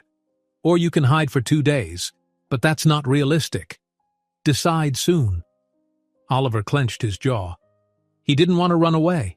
That would betray the bond he was building with Emma, and he refused to treat her like another disposable secret. But telling the truth carried enormous risks. She might feel betrayed or lied to, question everything he'd ever said. The staff might resent him for concealing his ownership, yet something told him Emma deserved honesty. If there was any hope for their growing relationship, she needed to know the man behind the uniform. He drifted into a restless doze, uncertain but leaning toward the inevitable. He had to face the truth, no matter how messy. Morning light crept through the curtains far too soon. Oliver jerked awake, heart pounding. Today was the day. Jonathan Reed would arrive within hours. Still in last night's clothes, Oliver rose, splashed water on his face, and exhaled shakily. He'd have to make a choice, immediately. The weight of it pressed on him like a physical burden. Could he gather the courage to talk to Emma first? Or should he confront Jonathan Reed privately to control the damage? One thing was certain. The carefully built disguise was on the brink of collapsing, and the fate of his relationship with Emma might hinge on how he handled the next few hours. Dawn arrived with a grayish sky. Clouds gathered low as if they too sensed the impending confrontation. Oliver paced his small room, every nerve on edge. According to Carla's information, Jonathan Reed's reservation was for 8 a.m., and it was already past 7. If Oliver planned to speak with Emma before Reed showed up, he had to do it now, or it would be too late. He snatched his phone, searching for Emma's number. If she was awake, maybe he could ask her to meet briefly outside the hotel, away from staff ears. His heart pounded as it rang once, twice. A sleepy voice answered. "Hello?" "It's Oliver," he said softly, leaning against the wall. "Sorry to call so early. Are you Oliver?" She sounded surprised but not annoyed. "Is something wrong?" He inhaled. "I need to talk to you. It's important. Could we meet at the coffee shop on Pine Street in, say, 15 minutes? There was a short silence on her end, then a note of worry. 15 minutes? I'm supposed to be at the bank soon, but maybe I can leave a bit earlier. Is everything okay?" He wavered, the words piling up on his tongue. I'm not sure. I'll explain when I see you, please." She agreed, still sounding puzzled, and they hung up. Oliver hurriedly changed out of his rumpled clothes into a clean shirt and slacks, something that looked neat but still like an ordinary staff uniform. He didn't dare wear anything that might betray his wealth. Then he slipped out of the hotel, careful to avoid Carla or any early bird colleagues who might delay him with tasks. The coffee shop was just opening, the smell of fresh beans wafting into the chilly morning air. Oliver waited by the entrance, arms crossed tight against his chest, mind swirling with possible ways to reveal his identity. Each scenario ended badly in his imagination. Emma might feel betrayed, or she might walk out with tears in her eyes. He had no illusions that this would go smoothly. Minutes later, Emma arrived, her hair still damp from a quick shower, a light jacket pulled over her shoulders. She approached him with concern all over her face. "Oliver, you're making me nervous. What's going on?" He gestured toward a small table outside the cafe, though the air was brisk. "I'd rather talk here than inside, less chance of being overheard. Are you too cold?" She shook her head, taking a seat. "No, this is fine. Talk to me." Oliver tried to breathe. The weight of the secret pressed down like a physical force. "Emma, I haven't been fully honest with you about who I am. I came to this hotel under a false identity." He paused, watching her expression shift from puzzled to alarmed. She blinked. "False identity? Oliver, what are you talking about?" He glanced around to ensure no one lurked nearby. "My real name is Oliver Grayson. My family owns Grayson Hotels, including the one you and I work at." He heard his voice falter. "I've been posing as a regular staff member because I wanted to escape my old life for a while, to see if I could find genuine connections without my family's status overshadowing everything." Emma stared, her eyes widening. She opened her mouth, closed it again, then finally managed, "You're telling me you're the owner of that entire chain?" Her voice trembled, not with excitement but with shock and maybe a flicker of hurt. "Why didn't you say something?" He swallowed. "Because I've grown up around people who only wanted me for money or business or networking. I needed a break. I wanted to meet honest people, be treated as normal. He broke off, the words choking in his throat. "And then I met you, and you were so real, Emma. Your life, your struggles, the way you cared for Luca. I didn't want to lose that authenticity." She sat rigid, arms crossed defensively. "So all these weeks you've been lying? Letting me think you were just another co-worker trying to make ends meet?" Oliver ran a trembling hand through his hair. "I know it sounds awful, and maybe it is, but I never meant to deceive you for fun. I truly wanted to connect without the baggage of my name." Emma's face reflected a storm of emotions: hurt, confusion, betrayal. "What else have you lied about?" He opened his hands helplessly. "Nothing else. Everything I said about enjoying your company, wanting to help you, that was real. The job tasks, the boat ride, the fare, all those moments were genuine to me."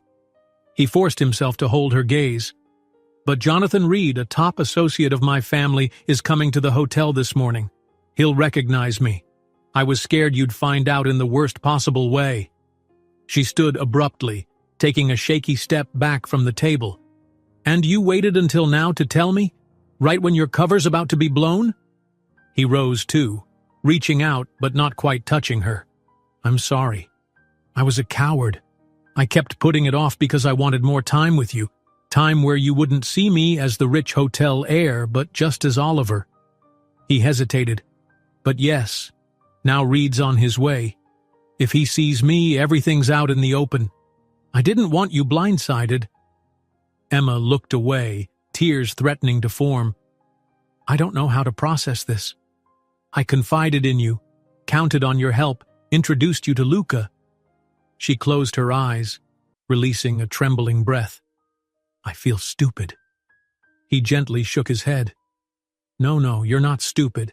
I'm the one who messed up. She swallowed hard, blinking rapidly to keep tears at bay. I need to go. I have to get to the bank, and I can't deal with this right now. Emma, please, Oliver implored. Can we talk again soon? Let me explain more, or at least give you time to ask questions. I care about you and Luca more than anything. A flash of pain crossed her face.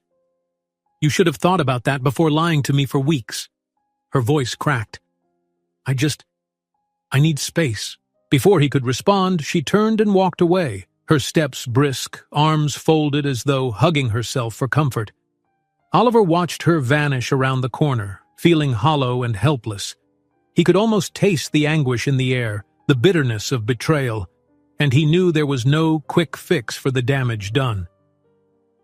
He arrived at the Riverside Boutique Hotel minutes before 8 a.m., stepping into the lobby with a heaviness in his chest. Carla spotted him at once, hurrying over in a fluster. Oliver, there you are. Mr. Jonathan Reed just arrived. He's in the lounge having coffee.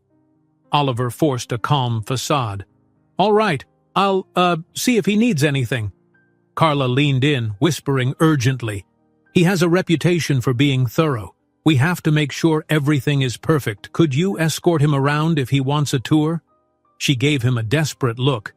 You're good with people, and he's from Grayson. Maybe you can handle him best. He gave a tight nod, ironically aware that yes, he indeed knew Jonathan Reed, just not in the way Carla imagined. Of course, I'll take care of him. He left her side and took a steadying breath, then stepped into the small lounge area. Reed sat near a window, dressed in a tailored suit, sipping black coffee. He was in his early 50s, hair thinning, posture stiff with confidence. Oliver recognized him instantly, the memory of formal dinners where Reed stood by Oliver's father, discussing expansions or acquisitions. Reed glanced up, eyes narrowing. For a split second, he looked uncertain, as if his mind was trying to place Oliver's face. Then recognition dawned, and a jolt passed across his features. He set down his cup, leaning forward. Oliver Grayson?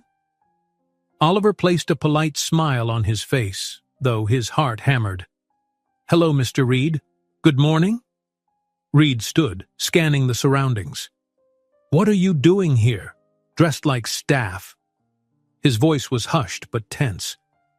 Does your father know you're out in the field like this? Oliver gestured for Reed to keep his voice down. Let's talk in private, please.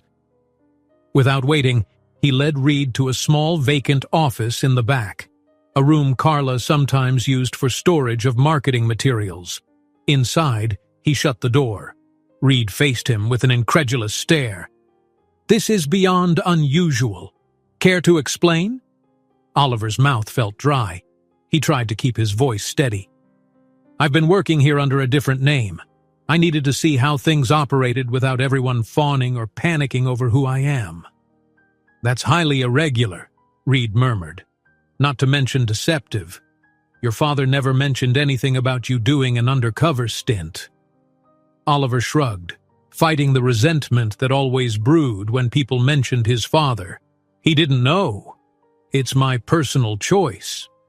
Then, pressing on, he added, Look, I understand this is unexpected, but I ask for your discretion, at least for the next day or two. I'll handle explaining myself to the staff. Reed gave a humorless chuckle. You want me to lie to them? Why on earth? You've known me since I was a kid, Oliver said, desperation creeping in. This is important to me. Please let me finish out this inspection with you as if I were just staff. We can talk privately about any issues you see. Then I'll decide how to proceed. It won't reflect badly on the hotel. If anything, it's running well. Reed pinched the bridge of his nose, clearly torn. "This is highly unorthodox. If your father finds out, I'll deal with him. Just do the inspection. Make your notes. Treat me like you would any other employee for now." Oliver swallowed. "That's all I ask." Reed pursed his lips, the gears in his mind evidently turning. After a tense pause, he nodded once. "Fine. But if the staff or your father specifically asks, I won't lie." He pointed a finger at Oliver. "You must come clean yourself." Oliver exhaled, relief and anxiety coiling together. "Agreed. Thank you." Shaking his head, Reed stepped to the door. "Let's get this over with. Show me around." And so began the strangest tour of Oliver's life. He guided Jonathan Reed through each floor, pointing out facilities, explaining daily operations, details Oliver truly knew well after weeks of hands-on work. Carla joined them for part of it, beaming with pride, oblivious to the tension crackling between Oliver and Reed. "Your staff is polite," Reed commented at one point when a housekeeper in the hallway gave him a warm greeting. "Rooms seem tidy. I'll want to sample the restaurant tonight, observe the dinner service." Oliver nodded, glancing around, hyper-aware that at any moment Emma could appear. He hadn't seen her since their disastrous conversation that morning. She wasn't scheduled for day shifts, but what if she came by early? The thought filled him with dread. Thankfully, the morning passed without Emma's appearance. Reed finished his initial walkthrough, jotted notes on a tablet, and retreated to his suite, one of the hotel's nicest rooms, to do more paperwork. Carla breathed a sigh of relief, praising Oliver for handling the visitor so smoothly. "He seems impressed," she gushed.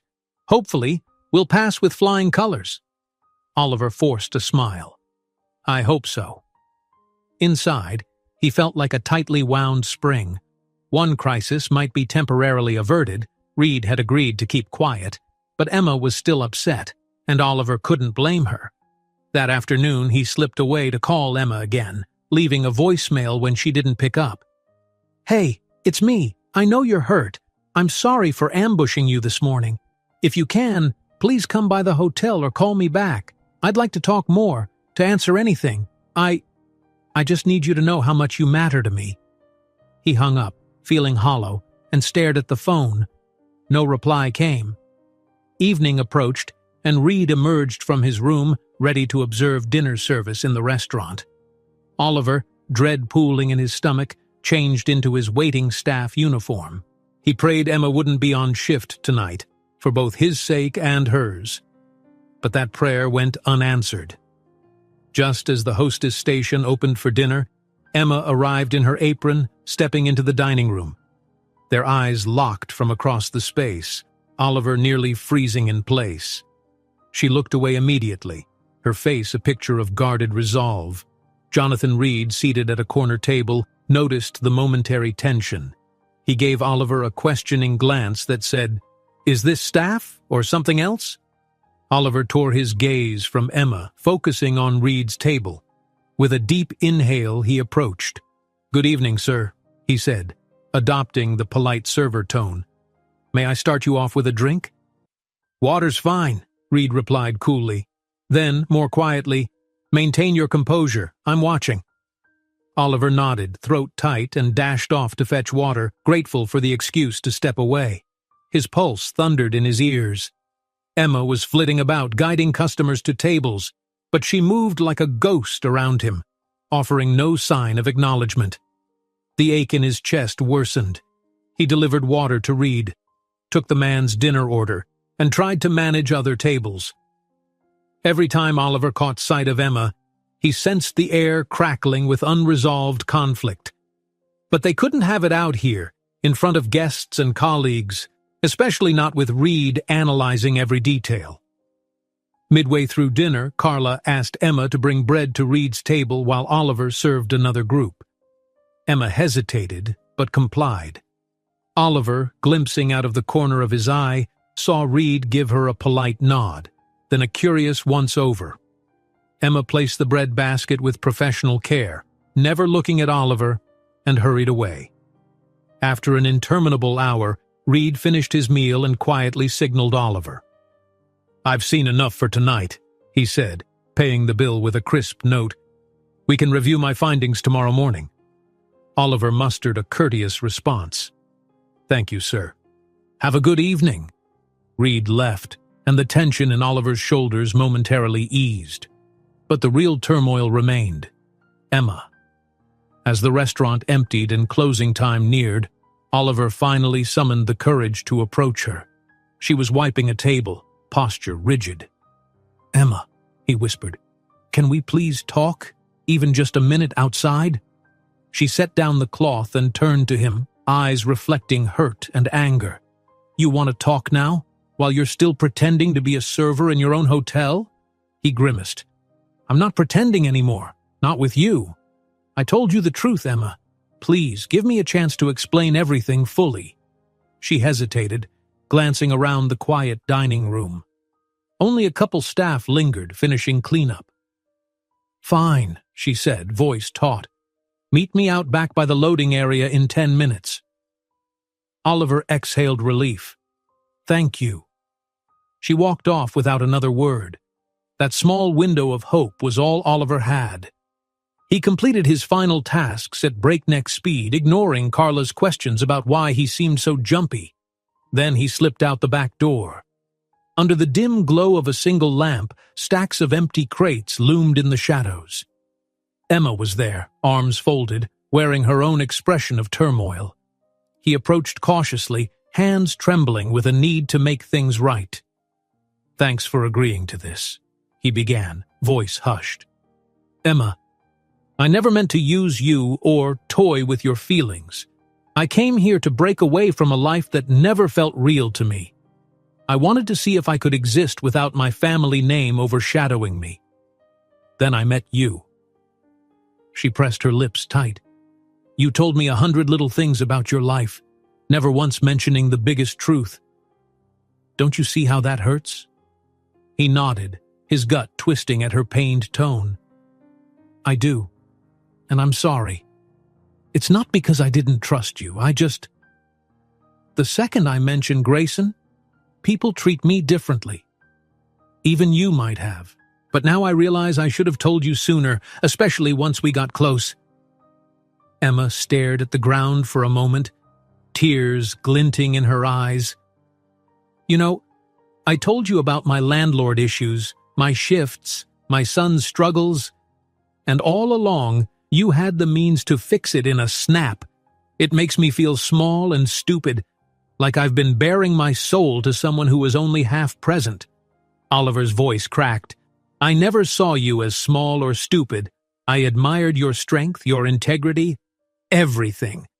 Yes, I have money, but that doesn't mean I wanted to flaunt it. I wanted a real bond, not driven by finances." She wiped the corner of her eye. "So what now? You walk out of here with your fancy associate, turn the place upside down and vanish back into your privileged world?" "No!" he burst out. "I don't want that. I want to stay, or at least finish what I started. Maybe come clean to Carla, the staff, and to keep seeing you, if you'll have me. Because His breath quivered. "I'm falling for you, Emma. That's not a lie. It's the most honest thing I've ever said." She looked up, meeting his eyes with a mixture of longing and pain. In that silence, the distant hum of traffic and a soft breeze through the crates felt deafening. Then she closed her eyes, inhaling deeply. "I don't know if I can trust you right now," she admitted. "This is a lot to process." His heart clenched. "I understand," he murmured. "Take the time you need. I'm here. I won't vanish if you don't want me to. But if you need me to back off, I will." Her gaze flicked away, tears threatening again. She shook her head. "I can't do this tonight." She moved past him, voice shaky. "I need to think." He stood rooted in place, watching her disappear into the shadows of the loading area. The single lamppost cast a lonely circle of light, leaving him alone with the weight of his confession. He didn't know if Emma would ever forgive him or believe in his sincerity. But at least the truth was out, for better or worse. Upstairs, Jonathan Reed was probably reviewing notes to report to the Grayson family. Inside, Carla might be meticulously polishing silverware to please the big inspector. And somewhere in the quiet streets, Emma was hurting, questioning everything they'd shared. Oliver slumped against a crate, shoulders sagging. He had done what he vowed to do. He'd told Emma the truth. Now came the hardest part, waiting to see if it was enough to salvage the fragile love he had desperately hoped was real. Nights in the Riverside Boutique Hotel were rarely silent. Even after guests retired, there was always a low hum, maybe the boiler groaning or someone moving trays in the kitchen. But to Oliver, that night felt emptier than any other. He'd never felt so alone, not even in the echoing halls of his parents' mansion. Even with Jonathan Reed's presence looming over the hotel, it was Emma's hurt expression that replayed in his mind over and over. Morning arrived with silver sunlight creeping through the thin curtains of his staff room. Oliver rose stiffly, hardly rested. He splashed water on his face, then stared at his own reflection in the small mirror above the sink. This was supposed to be a chance to find himself beyond the Grayson name, to discover real human connections. Yet all he'd managed was heartbreak and a looming family scandal. Pulling on a neat uniform, he headed to the lobby. A quick glance around told him Carla wasn't there yet, but Jonathan Reed was. He spotted him in conversation with a housekeeping supervisor near the reception desk. Reed caught Oliver's eye, gave a curt nod, then continued talking. Oliver paused, uncertain whether to approach or slip away. Ultimately, he decided to continue on his usual tasks. Reed had said they would speak again that morning, and Oliver felt only dread at the prospect. He ducked into the dining room. Breakfast service was in full swing, guests picking from a modest buffet of scrambled eggs, fresh fruits, and toast. The staff bustled with polite energy. Oliver grabbed a tray of coffee carafes and circled the room, refilling cups with a polite smile. A sharp pang hit him every time he thought of Emma. Would she appear at the door, her expression still shadowed by last night's revelations? Maybe she had chosen not to come in at all. Oliver tried to brace himself for that possibility. Emma could easily request time off or claim an emergency. After all, she had no reason to face him if she still felt betrayed. Yet around mid-morning, she showed up. Oliver caught sight of her entering the lobby from the corridor leading to staff lockers. She wore her typical uniform, black slacks, a tidy blouse, hair pinned back. But there was a guarded distance in her eyes. Their gazes met for a fraction of a second. She offered a polite nod, nothing more, before stepping into the dining area to greet a table that had just arrived. Oliver felt relief that she hadn't run away, but the tension in her posture warned him not to push. Trying to keep his composure, Oliver checked on the last breakfast guests. Carla emerged from the office, beckoning him. He set his tray aside and walked over, nerves prickling. "Oliver," she said quietly, "Mr. Reed wants a quick meeting with you in my office. I'll give you two some space. Everything okay?" He forced a short nod. "Yes, I'll handle it." Carla looked slightly puzzled, but didn't press further. She guided him to the small office, a room with pale walls, a desk strewn with schedules, and a single window overlooking the staff parking area.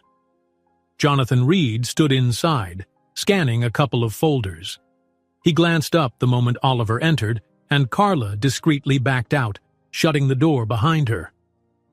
"Good morning," Reed said, setting the folders on the desk. "I've completed my preliminary notes on this property." Oliver tried to calm his fluttering stomach.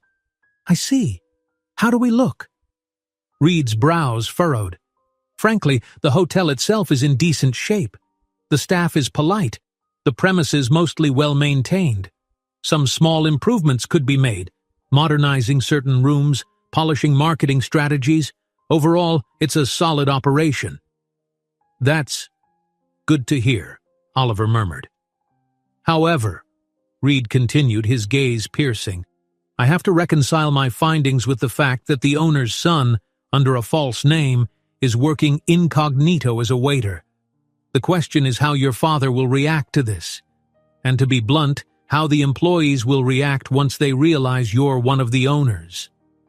Oliver pressed his lips. "I know. I plan to speak with Carla soon, let her know who I am. I might do it privately or with a small group of senior staff if you think that's wise." Reed considered. "It's your call, but I don't suggest a big reveal in front of everyone. It could cause confusion or worse, hurt morale. Many might feel tricked." He paused, eyeing Oliver. "Why did you do this truly?" Oliver exhaled. This question he'd answered for Emma, but it felt different explaining it to a man who'd known him since childhood. "I was stifled in the corporate bubble, tired of being the heir. I wanted to learn the business from the ground up, see what it's like to really work in one of our properties and experience normal life." Reed's expression softened slightly. "In some ways, I respect that. Your father might not, but I won't stand in your way. I'll finish my formal inspection today and tomorrow, then I'll file a positive report. After that, you handle whatever fallout arises. Are we clear?" Oliver nodded, relief mixing with dread.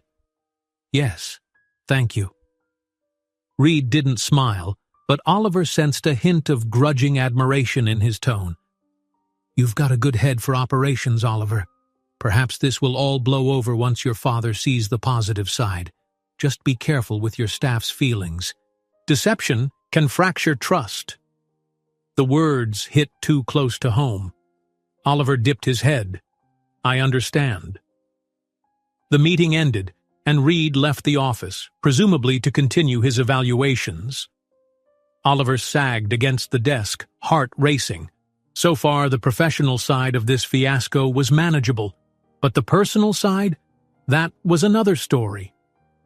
Stepping into the hallway, Oliver nearly collided with Emma, who was returning from the kitchen carrying a small tray. They froze, inches apart. She inhaled sharply, obviously startled. "Sorry," he muttered, glancing at the tray. "Need help?" She shook her head, adjusting her grip. "I've got it." He swallowed. "Emma, if you have a moment—" Her cheeks tightened, eyes flicking to the office door. "Not now. I'm in the middle of service." "I know," he said softly. "But let me know when you're done, okay? I'll be around." She nodded stiffly, then brushed past him, heading to the dining room. Oliver watched her go, pain lancing his chest. How quickly their gentle camaraderie had turned into a wall of distance. He reminded himself that he deserved it. The hours churned onward. Reed spoke with housekeeping, front desk, even poked around the kitchen area, all while Oliver tried to maintain normalcy. Occasionally, he glimpsed Emma gracefully seating guests, explaining specials, or refreshing water glasses. She did her job flawlessly, but with him, she kept her words to the bare minimum. Carla, oblivious to the emotional undercurrents, seemed proud of how well the staff was performing under Reed's scrutiny. Around midday, she assigned Oliver and Emma to reorganize a small storage room in the basement, similar to the chore that once helped them bond. He guessed Carla thought they made a good team. Instead, it felt like a punishment. They descended the stone steps in tense silence. The old storeroom bathed in dim, fluorescent light. Dust motes danced in the stale air. There were boxes labeled with old event decorations, tablecloths, and a random cluster of cleaning supplies. Emma set down a crate with a soft thud, then crossed her arms. "Let's get this over with." Oliver nodded, heart aching at her distant tone. He rummaged in a closet for a broom, trying to focus on tasks. They worked in near silence, rearranging boxes, tossing out broken or useless items. Each time Oliver tried to start a conversation, Emma answered politely but tersely.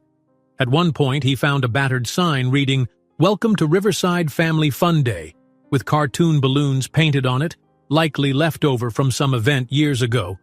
He turned to Emma, attempting a gentle tone. "Hey, Remember the fair you took me to?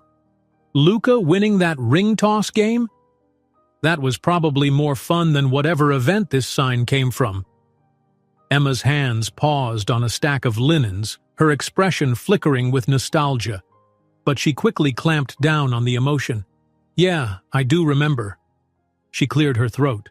We had a good time. A delicate silence hovered. Oliver braced himself. I'm sorry. I ruined all that, didn't I? She exhaled, setting the linens aside. You didn't ruin the memories. Those moments were real, at least for me. But now, I can't help thinking, was I just your experiment? Her voice trembled on the last word. He stepped closer, a hand hovering near her arm. No, never. Emma, it was real for me too. The feelings, the happiness, that wasn't fake. The lie was only about my family name. Everything else was the most genuine I've ever experienced. She studied him with weary eyes. I want to believe you, Oliver, but how can I just wipe away the deception? He swallowed, chest tight. You can't. I have to earn back your trust, if you'll allow me the chance. Whatever that takes, I'll do it. She didn't answer immediately. Her fingers gripped the edge of a box, knuckles white. Finally, she said, right now I don't know how to respond.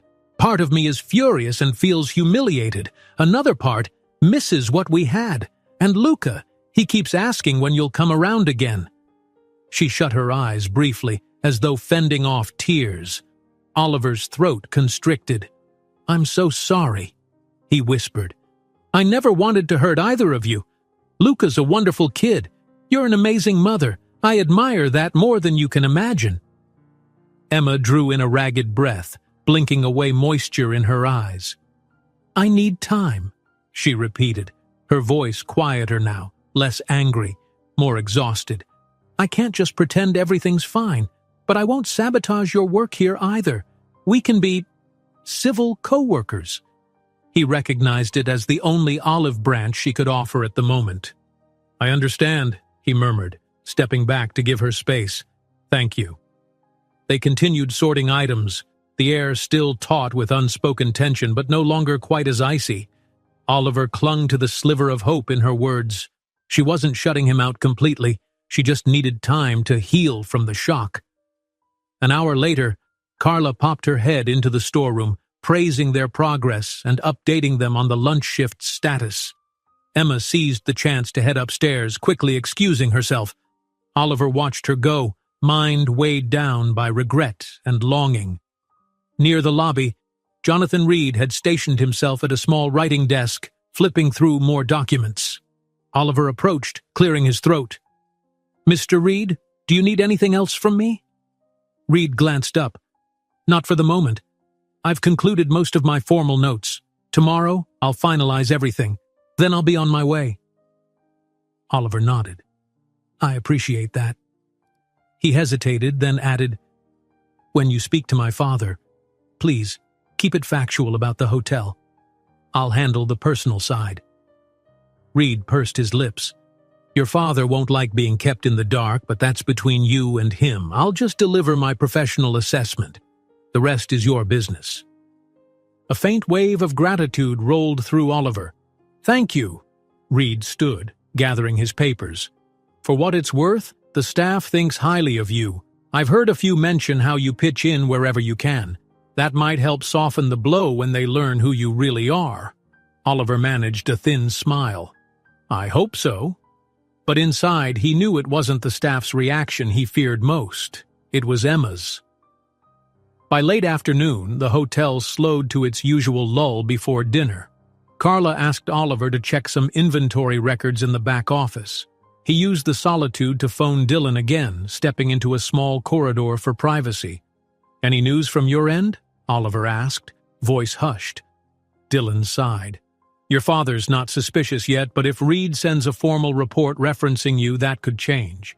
If you want to manage the fallout, be ready, maybe even contact your father yourself with an explanation. Oliver closed his eyes. I'm not sure I'm ready for that confrontation, but I'll consider it. And how's Emma?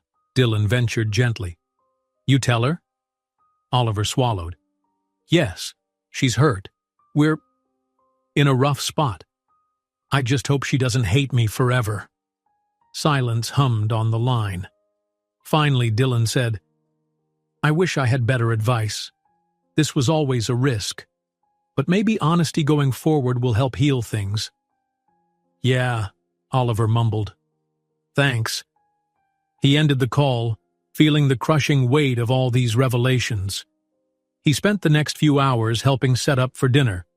Emma was scheduled to work the evening shift, so they inevitably crossed paths multiple times, exchanging quick, minimal words about table numbers or which guests needed refills. Each time he noted the flicker of sadness in her eyes, the tension in her jaw. Around 7 p.m., a noisy family arrived, requiring extra high chairs and rearranged seating. Oliver and Emma tackled the task together out of necessity, working efficiently. For a fleeting second, it reminded him of the synergy they used to share. Wordless coordination, a certain harmony. Yet once the table was settled, Emma retreated behind the hostess stand, avoiding further conversation. Oliver's heart clenched. He tried to stay positive, recalling her comment that she just needed time. Jonathan Reed dined quietly again, observing the staff interactions. He took notes on a small notepad, occasionally glancing Oliver's way with a cryptic look. Oliver served him politely, forcibly ignoring the swirl of emotions from all sides. By closing time, Oliver's head ached. He'd barely eaten. All he wanted was to talk to Emma in private again, but she left promptly after her shift, citing exhaustion. The mild good night she gave him felt like 100 miles away from the gentle kisses or playful smiles of just days ago. He spent an hour wandering the empty dining room, tidying chairs and cutlery. Carla eventually approached him, eyebrows raised. "You've done more than enough, Oliver. Go rest." He nodded, swallowing the lump in his throat. "Sure, I'll call it a night." Heading to his staff quarters, Oliver paused in the dim corridor, catching a glimpse of the front desk clock. Nearly midnight. Jonathan Reed would finalize his inspection tomorrow and depart soon after. By then, Oliver would have to decide whether to reveal his identity to Carla and the staff. And in the bigger picture, he'd have to figure out what to do about his father. Worst of all, Emma might never trust him again. She could choose to keep things strictly professional or eventually leave the hotel altogether, especially if working under the air of Grayson Hotels felt like a betrayal. Slipping into his modest room, Oliver flicked on the lamp. The quiet was almost suffocating. His phone lay dark on the nightstand, no messages from Emma. He sank onto the bed, elbows on his knees, face buried in his hands. He'd found something so precious in Emma's presence, a genuine connection, a sense of being seen for who he was, and he might have destroyed it. For a moment, he let himself picture an alternate reality, one where he'd told Emma from the start. Perhaps she would have been wary at first, but maybe they could have built trust. She wouldn't feel duped or small. Then he imagined a future. Emma, Luca, and him, going on more boat rides, celebrating birthdays, living a life free of pretense. A hollow ache echoed in his chest. It was too late for that perfect scenario. Now all he could do was salvage what remained, if Emma allowed it. He lay back, closing his eyes, the lamp's dim glow painting shadows on the ceiling. Jonathan Reed's near-finished inspection, his father's likely reaction, Carla's confusion, the staff's shock, and Emma's heartbreak. It was all one massive storm, swirling just beyond tomorrow's horizon, and Oliver, for all his wealth and status, felt powerless to stop it. Sunlight cast a soft glow through the lobby windows, marking the start of Jonathan Reed's last full day of inspection. Oliver rose early, nerves aflutter.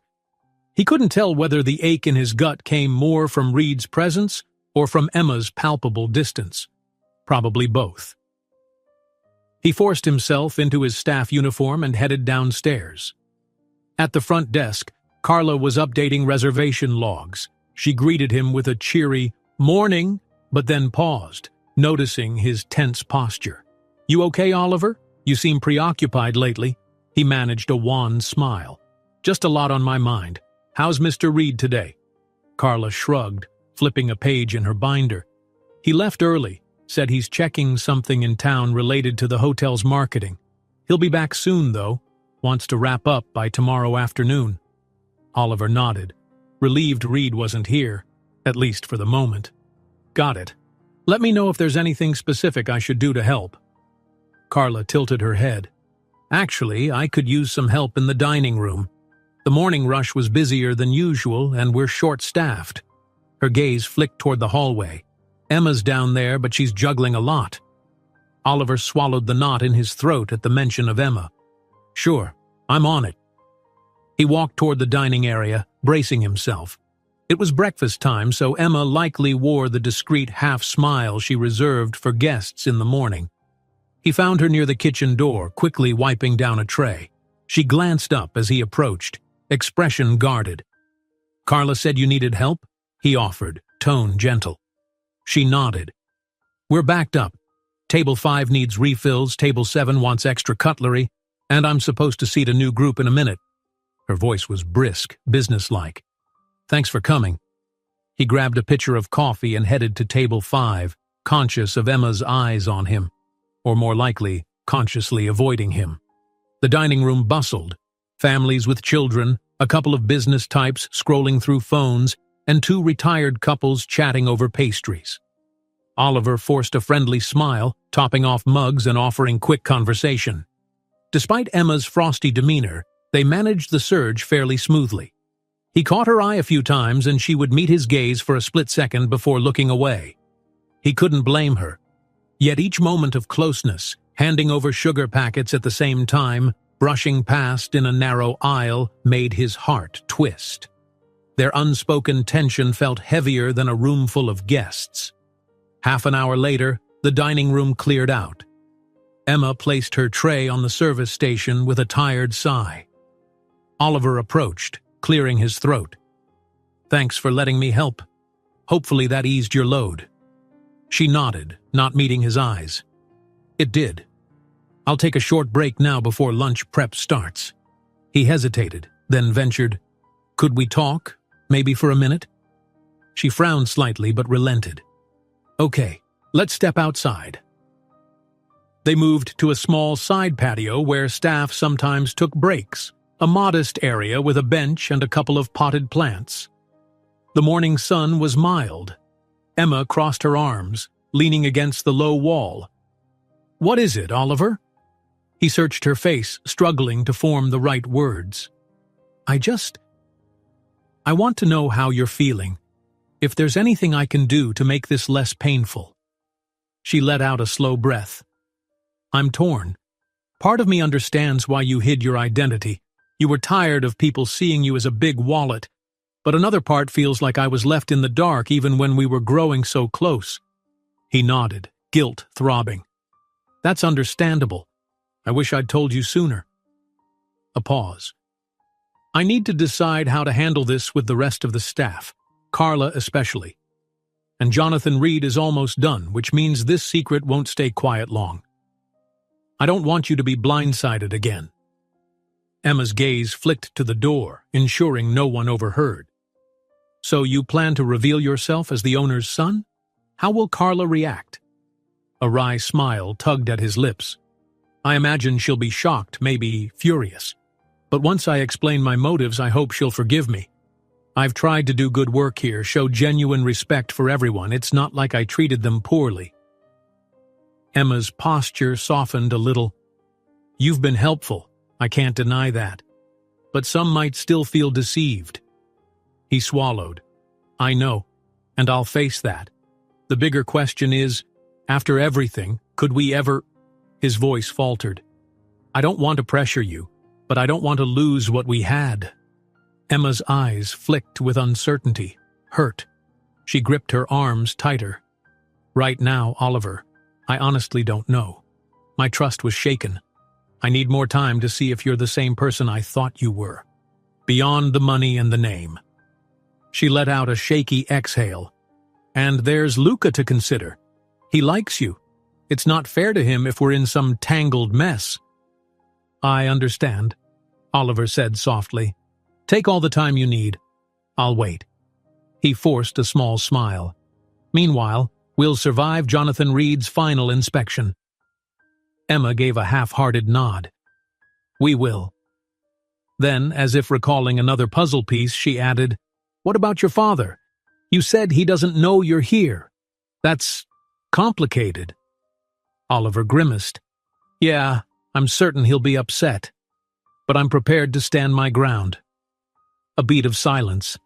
"If it means anything, Emma, the reason I'm telling you all this is because I want you in my life. If you'll let me. Money or no money." She looked at him with eyes that seemed weighted by weariness and lingering affection. "I hear you." Then, glancing away, she murmured, "I need to get ready for lunch. Thanks for talking." He stepped back, nodding. "Sure, and I'm sorry." She said nothing more, returning inside.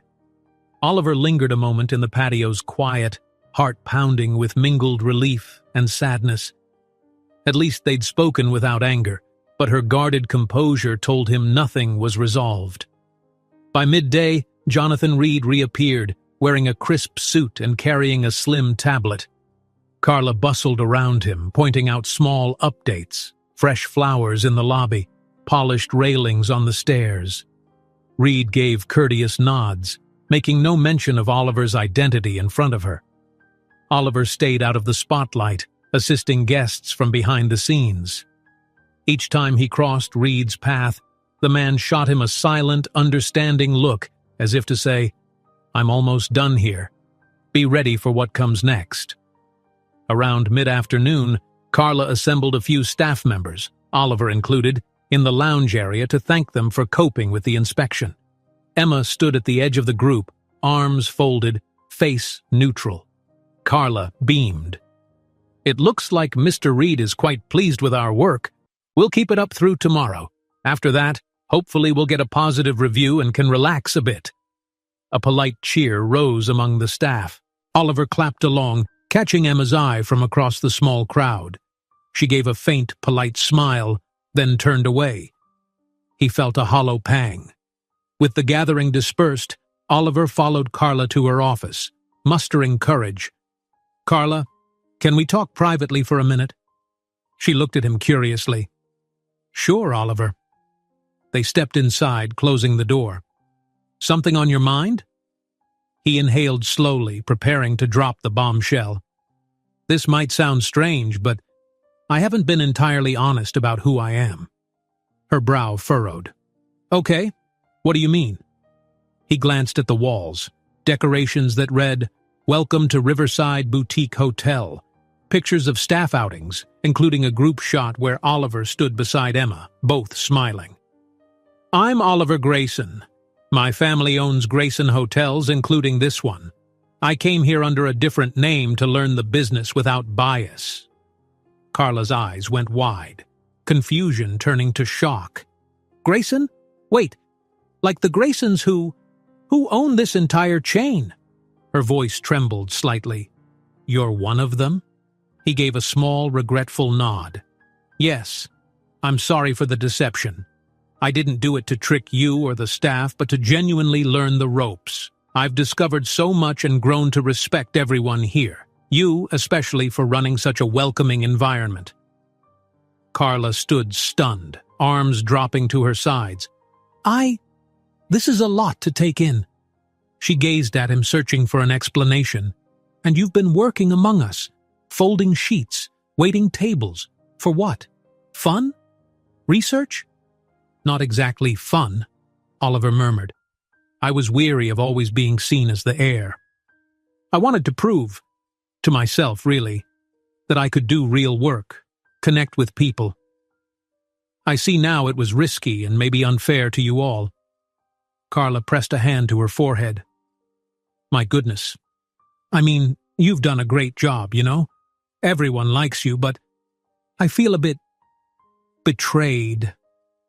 Oliver's stomach sank. "I understand. I'm sorry. If there's anything I can do to make it right..." She drew in a breath, nodding slowly as if to steady herself. "We'll figure it out. I suppose you're not planning to fire us all or something crazy?" He shook his head fiercely. "No, never. The opposite. I believe this hotel is fantastic, thanks to you and the team. Jonathan Reed's inspection aligns with that. We're doing well. I want to maintain what makes this place special." Carla studied him a moment longer, then gave a half smile. "Well, that's good to hear. I guess I'll need time to process. But for now, let's keep this quiet from the rest of the staff until after Reed leaves? Or are you planning some big announcement?" Oliver exhaled. "I think we can keep it low-key for now. I just didn't want you blindsided." She nodded, her expression still tinged with surprise. "Thanks for telling me. And for what it's worth, Oliver, you've impressed me. Lying or not, you jumped in wherever needed. That shows something about your character." He felt a tiny flicker of relief. "Thank you, Carla." Leaving her office, Oliver tried to steady the adrenaline coursing through him. One step done, Carla knew. That still left the rest of the staff, who might find out sooner or later, and Emma, whose trust was the most fragile. He stepped into the hallway and nearly bumped into Jonathan Reed, who was heading in the opposite direction. Reed arched an eyebrow. "Everything all right?" Oliver managed a nod. "I told Carla. She's taking it as well as can be expected." Reed grunted, crossing his arms. "Good. Might be best to keep it contained until I finish the final paperwork tomorrow. Then I'm out of your hair." "Thanks," Oliver muttered. Reed gave a curt nod, then moved on. By dinner time, the usual rhythm of service resumed, but under it all, Oliver felt the shift. Carla now looked at him with newfound wariness, though she attempted normal conversation. Emma, still oblivious to Carla's discovery, stayed polite, yet distant. Midway through the evening, a minor crisis arose. One of the ovens malfunctioned, delaying several dinner orders. The chef cursed under his breath, staff scrambled, and Carla dashed to apologize to a table waiting on entrees. Oliver pitched in, ferrying bread baskets and offering free drinks to soothe frustrated guests. In the chaos, he and Emma crossed paths multiple times. At one table, a child dropped a fork under the chair. They both reached down to retrieve it, nearly colliding. It was a comical moment, but instead of sharing laughter, they avoided each other's gaze. Tension still weighed them down. At closing, Emma passed him in the corridor, carrying a tray of used glasses. He braced himself, catching her eye. "Need help?" She shook her head. "I'm good," then paused, her gaze softening slightly. "The oven fiasco was crazy, huh?" He forced a light chuckle. "Yeah, you handled it well, though. Kept the guests calm." She gave a brief nod. "Thanks." Silence stretched between them, both remembering how they used to banter in these moments, share inside jokes or tired smiles. Now the air felt thick with unspoken things. Oliver dared to speak. "Emma? Carla knows now about me. I just told her. So if you hear rumors..." She gave a tiny shrug. "I figured you'd do that eventually. It's good you told her the truth." He searched her face. "You're okay?" She set the tray aside on a rolling cart. "I'm still sorting it all out. I see how you're trying to fix this, though." She sighed, folding her arms. "I wish we could rewind to before I knew. But that's not possible, is it?" Pain twisted his chest. "No, it's not." She pressed her lips together. "Then let's just get through this inspection and keep things running. We can talk more once Reed's gone and the dust settles." He nodded, swallowing disappointment. "All right, I'll respect that." She pushed the rolling cart toward the kitchen, footsteps echoing softly. Oliver stood there, feeling as though they were two people caught between past closeness and present hurt. At least she was willing to let him keep trying. Later, Oliver learned from Carla that Jonathan Reed planned to do one final sweep tomorrow morning, then check out by noon. After that, he would finalize his report. Oliver crawled into bed in the small staff dorm, staring at the ceiling. By this time tomorrow, the inspection crisis would be resolved, But a bigger question loomed. Once Reed left, what came next? Would Oliver remain at the hotel openly as Grayson's heir, or bow out and return to his father's world, leaving Emma and everyone else behind? He'd grown to cherish this place, its simpler routines, the genuine staff, the meaningful bond he'd begun with Emma. But was there a future here if she no longer believed in him? And if his father demanded he come back to the corporate fold, would Oliver stand firm? His phone buzzed, jarring him. He checked the screen. Dylan. Sighing, he answered. "Yeah, Dylan? Hey, just a heads up. Reed's last email to HQ had no mention of you, so that's good. But your father might sniff out something eventually. You should prepare for a conversation." "Great," Oliver muttered, pinching the bridge of his nose. "Well, at least he won't find out tomorrow. That gives me a bit more time." Dylan hesitated. "And Emma?" Oliver's throat constricted. "She's still hurt, but we're talking. Slowly." "All right, good luck, man," Dylan said. "Keep me posted." Hanging up, Oliver let the phone drop onto the bed. Tomorrow promised relief from Reed's inspection, but his personal storm was far from over. He tried to steady himself with the memory of Emma's softened look. Maybe there was still a glimmer of hope. He closed his eyes, one thought throbbing at his core. He would fight for this place, this life, and Emma's trust if she let him. If not, he'd face that heartbreak too. But he wouldn't leave without at least trying to make things right. Morning arrived with a haze of early sunlight filtering through high, thin clouds. It felt like the entire Riverside Boutique Hotel was on pause, waiting for Jonathan Reed to finish his final round of inspection. Oliver had slept only fitfully, haunted by questions about what would happen next, and above all, whether he and Emma could ever recapture the closeness they'd shared. By 7:30, Oliver was helping at the front desk, greeting bleary-eyed travelers who came to check out or inquire about breakfast. Carla bustled around, her usual confident smile tinged with the knowledge of Oliver's hidden identity. Occasionally, her eyes flicked to him, reflecting curiosity, but she said nothing about his confession. She still seemed to be grappling with the news. Emma, for her part, was preparing the dining room for the breakfast rush. Oliver caught a glimpse of her unfolding tablecloths. She worked quietly, lips pressed in a determined line. He tried not to stare, but every now and then she glanced his way, and he saw that same guarded awareness. They had ended the previous day with a shaky truce. No outright hostility, but no comfortable ease either. Jonathan Reed appeared in the lobby around 8:01 a.m., wearing a crisp suit and carrying his tablet. He signaled Carla and Oliver to join him briefly. The three stood near the reception counter, staff drifting by with polite nods. "I'll be checking out by noon," Reed announced. "I've finalized most of my notes. The property is well run, no major flaws that can't be remedied with minor investments. My recommendation to Grayson HQ will be favorable." Carla let out a breath, beaming. "That's wonderful news, Mr. Reed. Thank you." Reed gave a curt nod, turning to Oliver. "A word in private before I go?" Oliver's pulse jumped. "Of course." The two of them stepped to a quieter corner of the lobby. Reed tapped his tablet lightly against his palm. "I'll keep your personal involvement out of the official report. But that doesn't mean your father won't eventually learn about this. He has ways of noticing changes, particularly if staff mention anything." Oliver stood straighter. "I'll handle that conversation.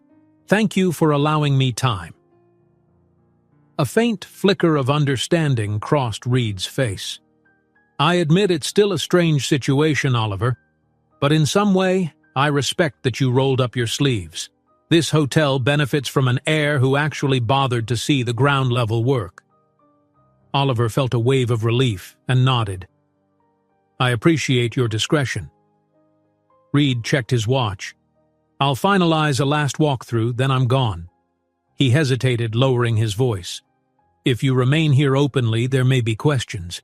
Be prepared, and if you leave, make sure the staff know they're not being abandoned." The words hung in the air. stark reminders of Oliver's crossroads. "I understand," he murmured. Reed departed, and Oliver returned to the desk. Carla approached, fiddling with a pen. "So we pass with flying colors, apparently." He managed a faint smile. "Yes, which is a credit to you and everyone else." Carla shifted her weight. "What about you, Oliver? Do you plan on staying? I mean, once Reed leaves and your father possibly finds out." A complicated swirl of emotion hit him. "I'm not entirely sure. I don't want to just vanish, but I have to see how things play out." She studied him for a moment. "Well, whatever you decide, I won't pretend I'm not surprised. But I can't deny you've worked hard and fit in. So, from my standpoint, you're welcome here. Let's just ensure we handle staff reactions carefully." Relief loosened the knot in his chest. "Thank you, Carla." By mid-morning, Reed had completed his final circuit of hallways and guest rooms. He returned to the lobby, gave Carla a polite handshake, and beckoned Oliver aside. "All done here. Keep me updated on your next steps," he said, voice low. Oliver nodded, not trusting himself to speak. Reed retrieved his luggage, nodded goodbye, and exited through the front doors. Just like that, the formal inspection was over. Carla expelled a long breath, smiling. "We did it! No more walking on eggshells." She turned to Oliver. "Though I guess for you, it's not so simple." Oliver managed a small, wry grin. "No, it isn't. But at least now we can settle into normal operations again." She patted his shoulder. "You've still got a place here. Employee or heir, whatever you decide." Her voice softened. "If you want to keep working incognito, I won't blab, but that might get complicated." Oliver gave her a grateful nod. "I'll think it through." He drifted into the dining room afterward, where Emma was clearing dishes from a late breakfast table. She glanced up but didn't speak, focusing on gathering plates. Heart pounding, Oliver approached. "Reed is leaving," he said softly. "Everything went fine." She nodded, setting cups on a tray. "That's good news for the hotel." He hesitated. "Listen, I'm going to be honest with the rest of the staff. Maybe not a big announcement, but I'll tell them individually. At least the core team that I've worked with closely. It's only fair they hear it from me." Emma still didn't meet his eyes. "That makes sense." A short silence fell, thick with the weight of all that was unspoken. At last, he inhaled. "Could we talk after your shift tonight? I'd like to share my plans and just talk." She ran a cloth along the tabletop, her shoulders tense. "All right," she said finally. "After dinner service, I'll wait in the lobby." He mustered a whisper of a smile. "Thank you, Emma." The day crawled by in a swirl of housekeeping requests, check-ins, and minor maintenance tasks. With Reed gone, everyone relaxed. Some staff even joked that the big boss's henchman had finally left. Oliver realized with a pang that soon the truth about him being that big boss's son would ripple through these halls. By late afternoon, Oliver decided to start telling a select few employees. He found the head chef in the kitchen, explained quietly, and braced for the reaction. The chef was stunned, eyes bulging, then gave Oliver a playful whack on the arm. "You sneaky devil! Could have fooled me with your dishwashing skills." But the chef seemed more amused than angry. He told a senior housekeeper next, who frowned in disbelief, then shrugged and said, "As long as you don't cut my hours, we're fine. We liked you as Oliver the co-worker." That brought a wave of relief. Little by little, word spread among the older staff. Some were flabbergasted, others somewhat impressed.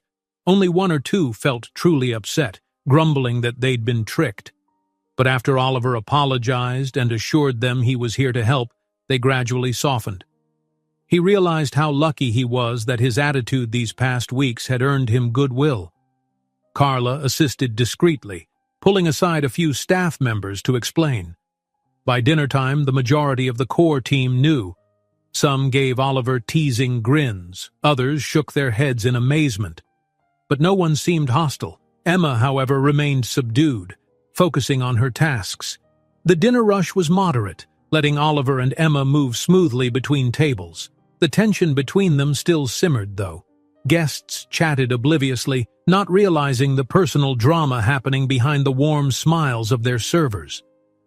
Finally, the shift ended.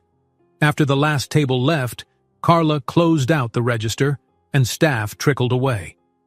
Oliver stood near the reception desk, heart thrumming, waiting.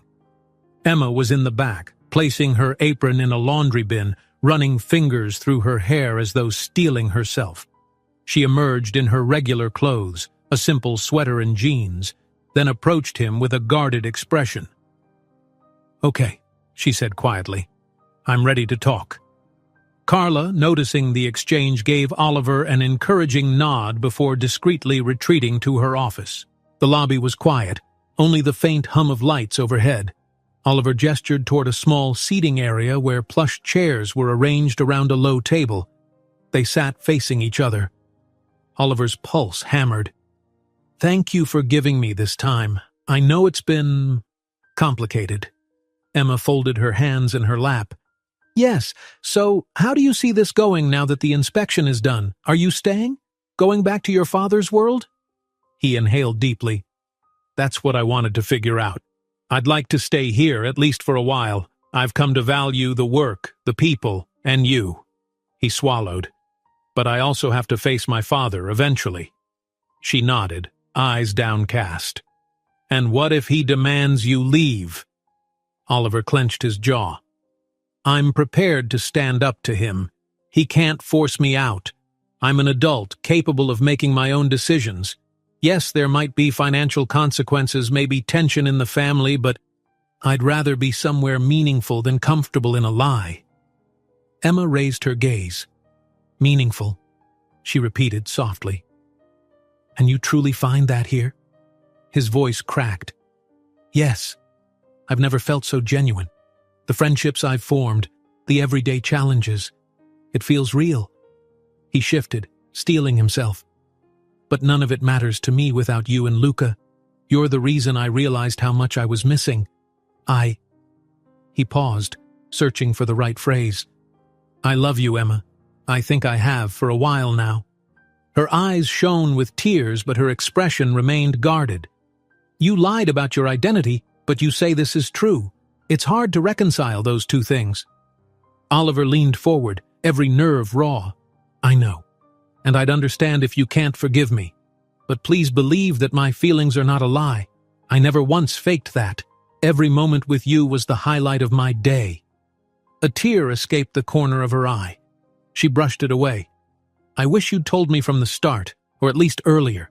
I thought we had something so open and honest." Then discovering the secret, it shook me. He nodded, throat tight. "I can't undo that damage. All I can do is move forward with honesty, ask you to give me another chance, to let me rebuild your trust." She looked into his eyes, her voice trembling. "And how do I explain this to Luca? He adores you, Oliver. He'll want to see you, but if we end up parted for good, that'll break his little heart." Oliver felt tears prick his own eyes. "I wouldn't want to do that. Luca deserves stability, and so do you. If you need more time, weeks, months, I'll wait." He swallowed. "If your final decision is that you can't be with me, I'll still respect it. But I'm asking you not to shut the door on us just yet." Emma let out a shaky breath, silent for a long moment. The tension in the lobby seemed to magnify every subtle sound. The click of the central air, the faint hum of the fridge at the nearby snack bar. Finally she spoke, voice hushed. "You realize we're from different worlds, right?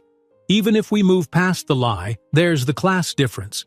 Your father might disapprove, or your social circle might judge. I'm just a single mom who can barely make rent some months." Oliver's heart squeezed. "I don't care about that. I admire your strength, your independence. That's part of why I fell for you, and if my father or anyone else judges, that's their problem, not ours." A flicker of hope lit her eyes, quickly tempered by caution. "It's easy to say, but living it could be harder." He nodded earnestly. "I know, but I'm ready to try." She drew in a trembling breath, shoulders sagging as if letting go of a heavy weight. "All right," she whispered. "I'm not promising everything is magically fixed, but I don't want to lose what we had either. I want to try to trust you again." Relief flooded Oliver's chest, so intense he almost felt dizzy. "Thank you. I promise you won't regret it. I'll do anything to earn your trust back, step by step, on your timeline." Emma's tears finally slipped free. She sniffed, giving a watery laugh. "I can't believe I'm crying in the hotel lobby. This is so unprofessional." Oliver reached for her hand, gently. "It's just the two of us." She allowed him to hold her fingers, turning her face away briefly to gather herself. Then, with a subtle squeeze of his palm, she met his gaze. "Where do we start?" Oliver breathed a bittersweet smile. "Maybe with honesty. I'll keep being transparent about everything. My family, my finances, my plans.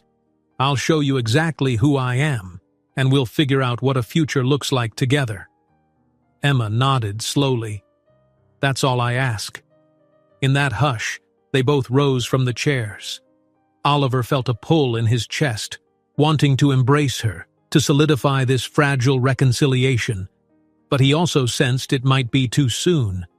Yet Emma hesitated, eyes lingering on him, and he recognized a similar longing mirrored there. Gently, he moved closer. She didn't pull away. Slowly, he placed a hand on her cheek, leaning in. Their lips brushed in a tender, tentative kiss, a step away from the heartbreak that had shadowed them. Emma exhaled shakily, tears still clinging to her lashes, but her free hand slid to rest on Oliver's arm. They broke apart, foreheads lightly touching.